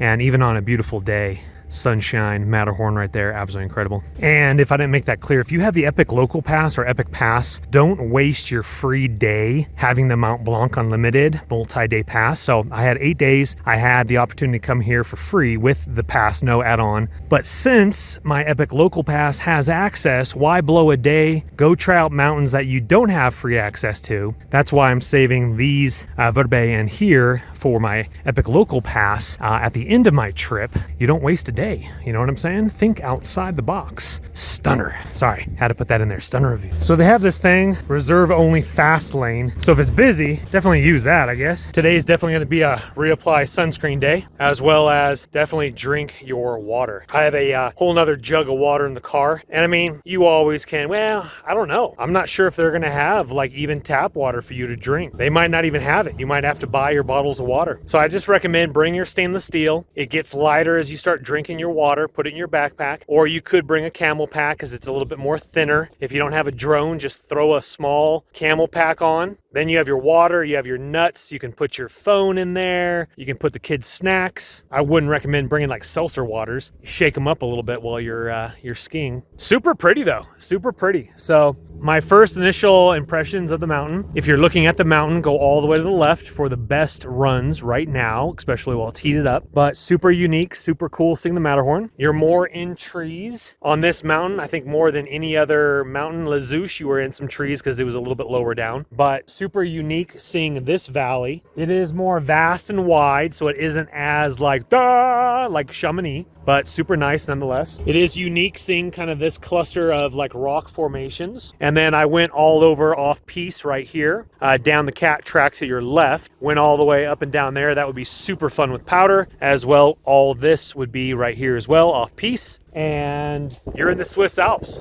Pretty cool. A cool little vibe to it for sure. Top two mountains are going to be La Zouche and Brevant. But again, all mountains are a little bit more unique. And Brevant, not so much for the skiing, it was the views. La Zouche for both. That's what I liked about that mountain the best. For some reason, that mountain stands out. An easy top two. But for you really novice skiers, it might not be the super crazy aggressive mountain that you're looking for. To ski, then go to Grand Montes or Brevant. All right, I think we're going to do that run one more time. Again, have your lunch. Barely anybody here. Gondola ends up right there. Ah, there is a cable car that can lead you to the top of that bowl. Huh, very cool. Wow, look at that chair. We gotta jump on that chair. I'm pretty sure, yeah, there's a run down there. So you could get in that cable car, go up wherever that's going, and then ski a cat track back. I think we're gonna have to do that right now, or we'll do this one more time and then go do that. I think it's for safety, but I put the bar down too soon. The guy rapped on the window and pointed to the sign. And so, again, I think it's for safety or for maybe people that want to get on the chairlift. I'm not really sure, but there's no line. But I put it down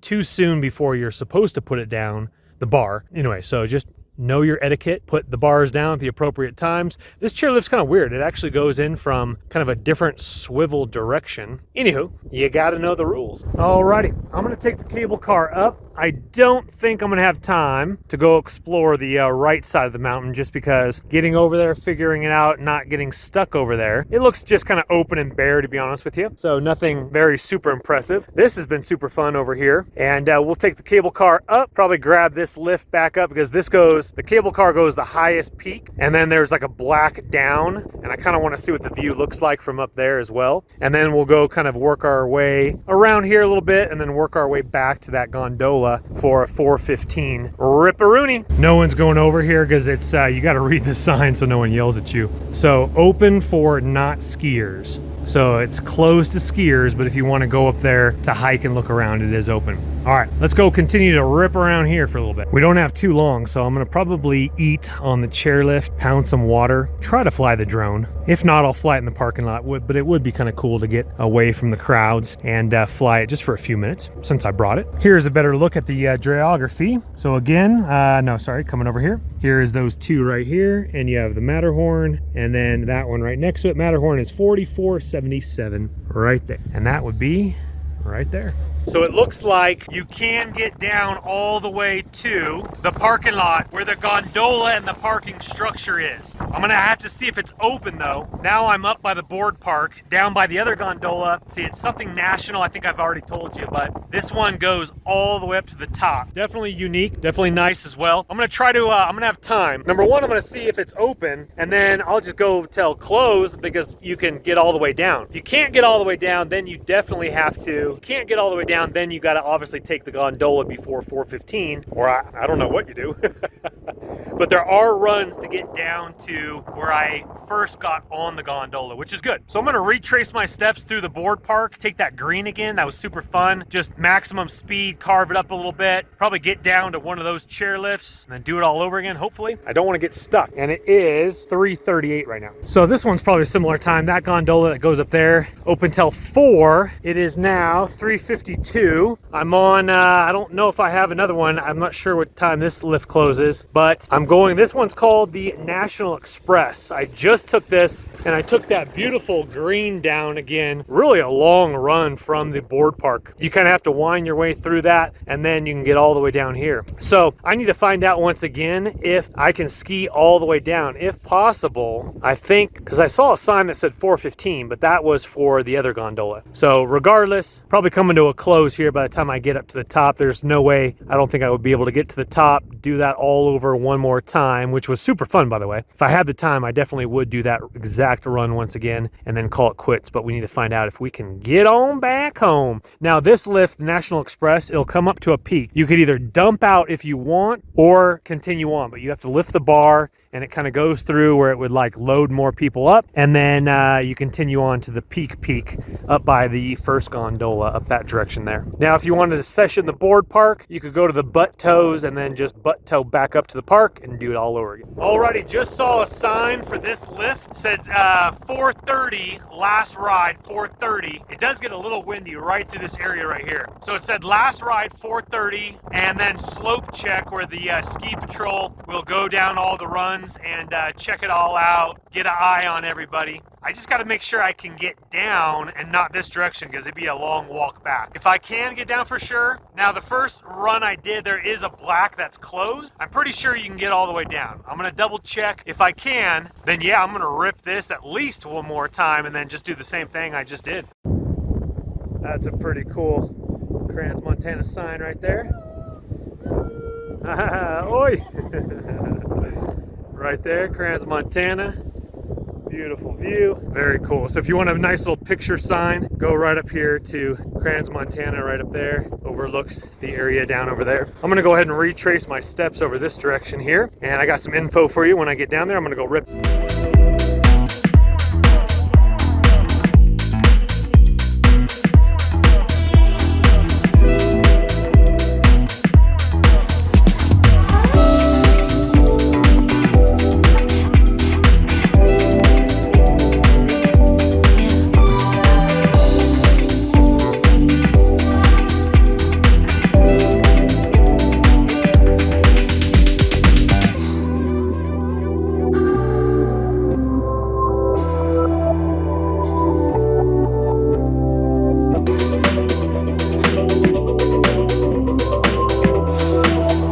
That might have been the last one. 15 minutes till this chairlift closes. Don't want to get stuck down here. That means you would have 15 minutes to get back up to the very top, ride all the way down, and two of those in a row. Goodness gracious, those just split my legs right there. So I got some info. I'll talk to you on the chairlift. Hold on. All right, so this chairlift is open till 4:30. The gondola down is open till 4:45. You can only ride halfway at the halfway point of the gondola. You can't go all the way down, unfortunately, to the parking lot where the original spot was for the gondola. Again, when I first got on, it goes up, stops, up again, stops, and you get off. So this chairlift is open for another 12 minutes. I don't think I have enough time to get down here once again. And I mean, they might let you back on, but 4:17 right now.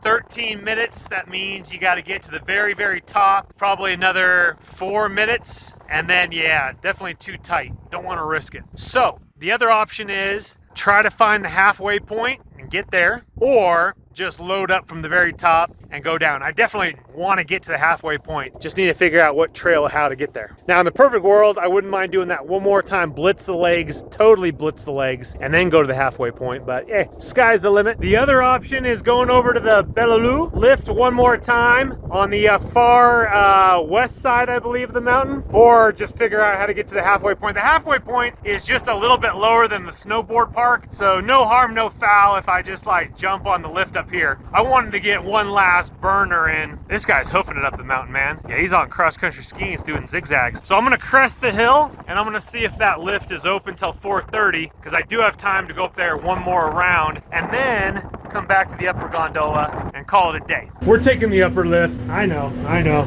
Chris, you always ride down the full way. Well, it is now 4:32 right now. I got stuck over here, like with the first run of the day. And let me see here, a few people down there at the board park. I think they're maybe walking up. That's a maintenance guy.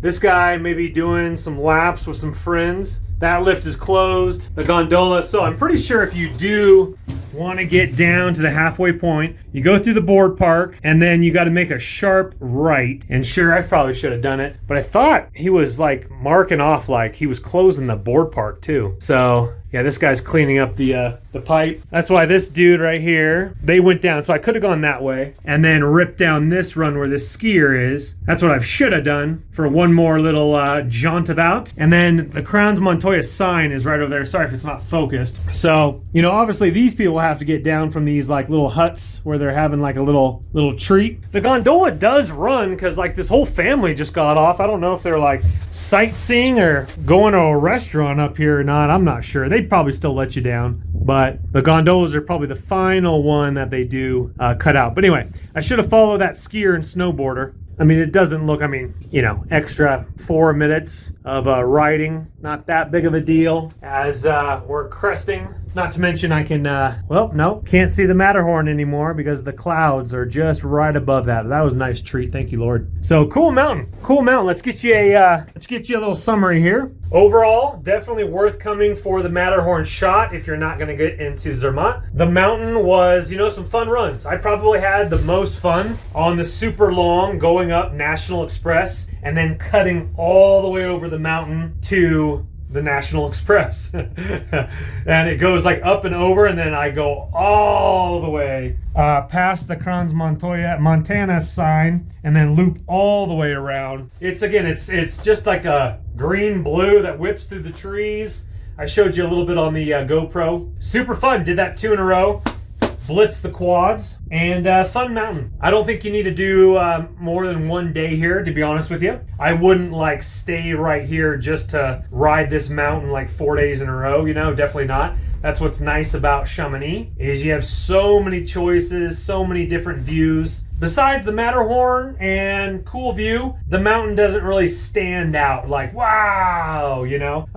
Couple fun runs, and yeah, so overall, I'd say probably out of like 10, the best mountain you've ever been, the best view you've ever seen. I'm gonna go a solid 7. The view pushes the mountain up. If it wasn't for the view, if the view was like I'd put the mountain at probably like a 5, to be honest with you. Now, it is late spring skiing, so it could be a lot better when it's a little bit more pow in the trees.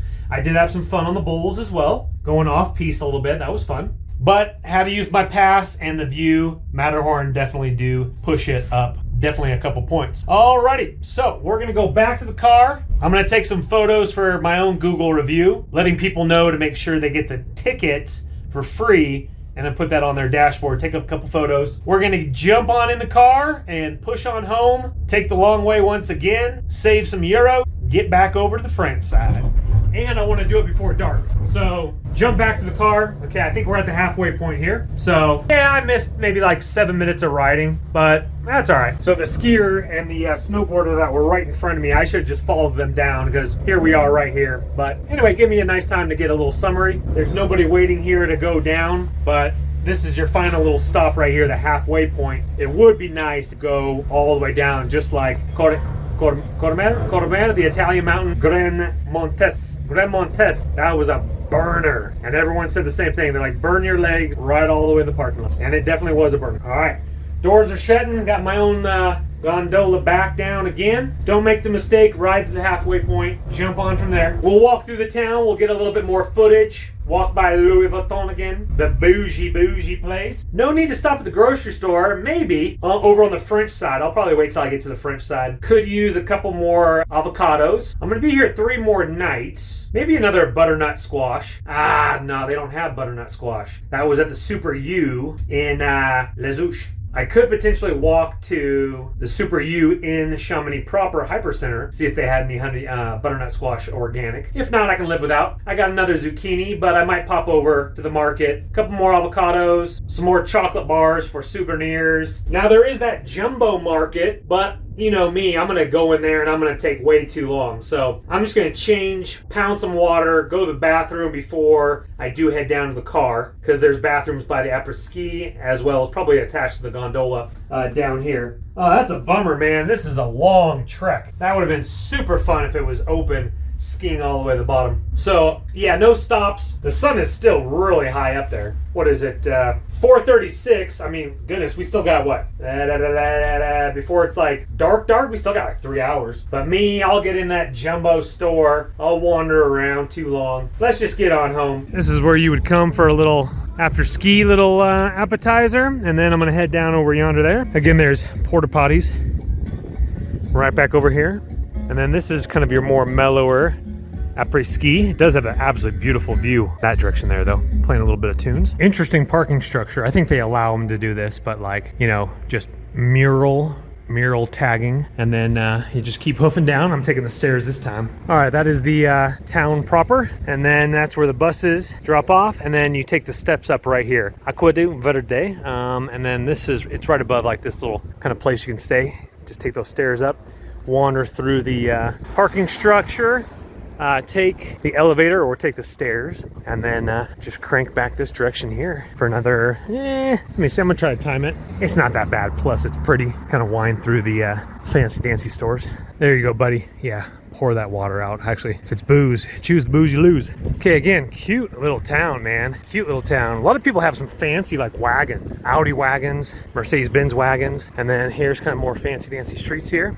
And you just continue to walk down. There was a little grocery store back there, but again, see right there, beautiful Mercedes-Benz wagons. I'm just gonna go where I know, because I'm gonna get lost. A organic butternut squash does sound kind of good, but we'll see. I couldn't imagine what St. Moritz is like, because there's some gals that are like just dolled up.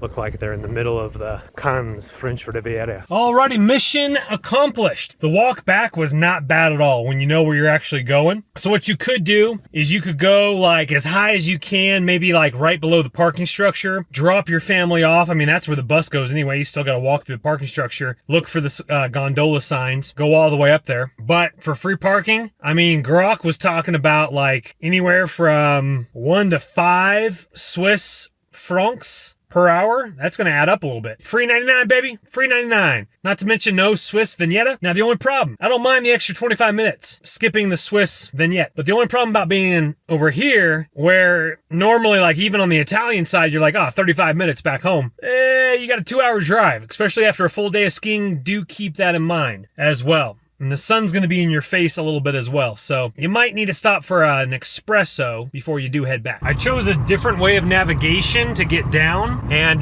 this is super pretty as well, getting back to the highway that I'm going to go on. Anyway, a lot of bus stops. It's a really nice bus stop. Good night. I'll be honest with you, a nice little cup of coffee in my Yeti, piping hot, does sound pretty good. Or a flat white to go. Goodness gracious, probably cost you $8. This little cute little one right here. There's some sprawls back up there, man. A little bit of gas right there. Do watch these small little streets though. You'll have to merge with other people, and I'm winding my way down now. Look at that place. Good night. Drops down the cliff. I did see a vending machine. What looked to be probably good food in there. This is pretty as you're coming down the mountain here. I did really enjoy Saint-Tropez, Mont Blanc. I did really enjoy that drop up, drop down, and drop up the mountain. Yeah, this is definitely a different way. This is pretty cool. This is pretty nice, man. You are up here, beautiful view to my left. Yeah, this is nice. Looking over your shoulder, looking down the valley. Nice.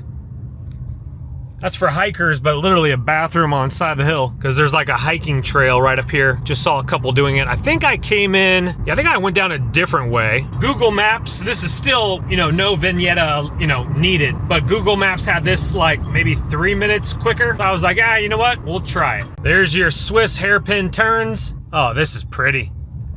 Birds chirping, golden hour, very beautiful. All right, so it's taken me like down, definitely a different route, but we're on track. It's just, I like this route a little bit better than going through kind of the main portion of town. This is actually quite beautiful. The sun's kind of glaring through the shot, but a beautiful river right next to us to our right. The street is a little tight, so do be leery of that. Ah, if you guys can see that, the blossoms are starting to pop. Beautiful. Oh, this is gorgeous. Little mountain, little homes up against the hills. I think those are like cherry blossoms popping. That's beautiful. Very beautiful. Look at that. Goodness. The trees down by the river are starting to pop. The birch trees, beautiful. By the way, the road widened after I got off the screen with you there. This is so much more pleasant, whatever option this was for Google, than the first one going through like the city, more roundabouts. This is gorgeous, working my way over to the hills where I gotta start climbing up. All right, so we're back here by the IKEA now, and you have a choice of if you're going from or to. You can be on one side of the river or the other side of the river. But that was a pretty drive. Definitely interesting seeing other people live their lives, walking home from work as you're going through the city. A lot more tourism, obviously, in Chamonix. And it's just interesting seeing some old farmland, just some random places to buy some work trucks. You know, window manufacturers right here, because you're off the highway. We're looking good. We're looking good. We're gonna take the day off tomorrow. We're gonna ski Sunday at Verbas. Cute little mountain goats back there. And I'll be honest with you, I'm pretty skied out. I definitely got one more day in me, and it's been an absolutely fantastic trip. But I am a little skied out for sure. But I do got one more in me for sure. There's the high-speed train going by. So I'm gonna crash out real nice. I've kind of done everything except for paragliding. I'm still on the fence about that one. I definitely would love to. I mean, if tomorrow turned out to be an absolutely beautiful day, potentially, but that's like the only thing besides Verbas ski resort that I wanted to go hit. Kind of checked it all off. Definitely wish I had a nice little hot pipe and cup of coffee in my Yeti though. That would be nice right now. Alrighty, out of the city, out of the suburbs. And now we're gonna head up right here on these groves, whatever these are. Vineyard groves as we look over the city as the sun sets. It's been a good day, thank you Lord, thank you Lord. I'm a little bit tired. I keep talking about coffee. We're good to drive though. We're definitely good to drive, but just kind of taking it all in for sure. But we're not done. We still have more days ahead, my friends.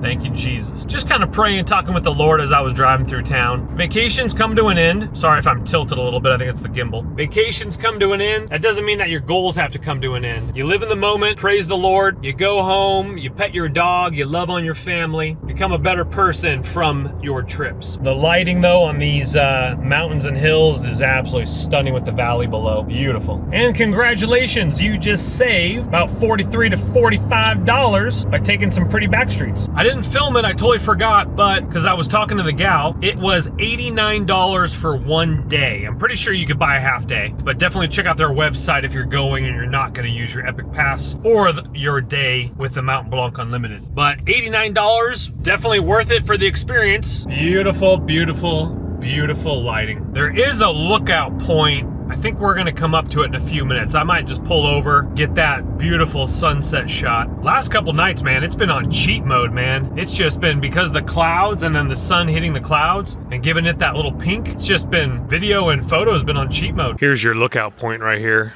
down the valley. That is stunning. That really is, man. With the mountains over there on that side. Beautiful peaks and valleys. The valley where we just came up right through here. Beautiful. Thank you, Lord Jesus. I definitely could use to go shishi though, that's for sure. This is a cool little place up here. So you got hotel, restaurant. I missed it coming up. They actually have a porta potty out in that parking lot. If you need to go hit that porta potty. A few cars over there. Good, nice little spot to stop. I think we're about 38 minutes away from the Airbnb, dropping into the, don't think we've passed the Swiss border yet, but we're dropping into like the valley behind where we climbed out of. I just saw this guy up on a bridge over the road. It looked like a camera lens, but it didn't. I don't think it was a speed gun. And then he radios to his cop friend down the street. I was going under the speed limit anyway, just going with the flow of traffic. He's probably getting a time lapse or some shots of cars coming around. Little hotel right here, and then this is, I think you do have a stop sign. This is the Swiss-French border right here. There's kind of like 2 stop signs. I don't think anyone's in there, but obviously stop, press on. Not guarded this evening. This is a beautiful part of the stretch as you're coming back into the Chamonix Valley. Absolutely stunning. Alrighty, we are back in Argentière, and I just saw the slopes for Grand Mates. We're cruising around town. Cute little town square. Great lighting. People waiting around for the buses and shuttles. There you go, little restaurant right there. And then the Grand Mates is right behind this area right over here. So you got apartments, you got little shops in Argentière. The glacier's up there, we saw that, remember that? Just sharp and steep over here on this side, the most eastern part of the valley. Beautiful evening, we do have some clouds coming in, and we'll check the weather report for tomorrow. I think I'm gonna very quickly dart into the grocery store. I actually think it closes in like 7:30, I think. So I think we're just gonna dart in there because I wouldn't mind. I forgot, I definitely need to get a French baguette. There's where you go to the Grand Mates. There's our dude right there, and then Chamonix. This direction here, ladies and gentlemen, really nice. I'm not sure if I'd want to stay on the east side of town because I really love looking at Adjou de Midi, Mont Blanc, and again, being back a little bit where you actually, you know, can see it from the hill instead of being like right below it, and then your balcony might, you know, you have to kind of like look up like that. So, I mean, even from the area that I'm at right now to La Zouche. So La Zouche, you had like the, you know, wide angle. This Airbnb, you can see the gondola. That's cool, man. Over in La Terra, the Friggy side. This Airbnb, like I've already told you, like when you're sitting at the dining room table, you can't even see the peak until you're outside because you are so close, but you're pulled back a little bit, which is absolutely fantastic to get that full view. All right, we are heading to the grocery store. We're gonna rip this fast because your boy is hungry. No dilly-dallying around. We're gonna get some food, get on out of there. We got a little pop-up pizza joint right next to the grocery store. That's kind of cool. A lot more people moving and shaking, at least on my street, coming back from dinner. It is Friday night. It was a lot more quieter last night around this time. Definitely feels good to know where I'm going. Coming back to a nice clean home. Gonna take a nice hot shower, cook a nice hot meal. Thank you, Jesus. By the way, I got some, I'm gonna show it to you. I got some organic baguette for like 135 euro. Absolutely incredible. We're gonna enjoy that. Oh, this place right here. This place is Nutter Butters. Oh, there's somebody there. People there. They're renting that place now. This guy's filling up his water bottles at the town water. And here's my place over yonder down a little bit. I'm definitely glad the first floor doesn't have a car because swinging into my spot would be a little bit inconvenient because literally I would just be like hitting the car that's supposed to be parked there. So praise the Lord that they don't have a car. You know what? That's my bad. The supermarket actually does. You have to ask for a ticket. So ask for a ticket. The previous lady didn't. She just handed me back like my charge card slip, but they do give you an itemized one as well if you ask for it. So really cool. We see that I got these incredible chocolate bars. I'll show you that. And then they actually had, I got away with only 29.50 euro. And let's show you my little haul here. So this I thought was gonna be really good. It's organic. I'm gonna heat that up and dip my bread in it. I got 10 more eggs right here. I was able to skip the zucchini because that's 4.99 euros for 2 large zucchinis. I did have to pay $1.89 for an avocado, which is not quite right, but we'll make it work. The organic bio baguette. Looking forward to dipping this for sure. And then these chocolate bars, yeah, I paid $3 a piece for these. These are absolutely incredible. 70% cacao chocolate. This 90% one wasn't that good, to be honest with you. I had that for dessert for my birthday, and that wasn't that good because I blew through this one for the previous cheat day. This one is absolutely fantastic. I actually got 3 for myself, 1 for my brother and his wife, and then 1 for my mom and dad, and then I'll give that one to my mom and dad as well. Okay, I think that was pretty much it. Oh, and then they did have frozen organic broccoli and frozen organic green beans this time, which they didn't have last time. So these are pretty beefy broccolis, organic. Was pretty stoked about that one. And that is definitely cheaper than going with the zucchini. The broccoli organic, a bag of that was only €2.29. And you definitely could get like 3 dinners out of that single portion. So if it's like a family of 5, you're going to have to buy, you know, I mean, if you split it up, you could probably do just fine, but I like a lot of veg. So this was all frozen. Again, I'm really hungry. I'm going to fill up on good veg. Maybe a quarter of the bread dipped in that. We'll go red meat, finish up the butternut squash I have. We're going to have a pretty big, it's going to be so healthy, but it's going to be a pretty big dinner. And that, my friends, is why I don't spend money on dinners out when you can eat organic, absolutely delicious, just deliciousness. And we're going to have an orange for dessert. Organic, of course.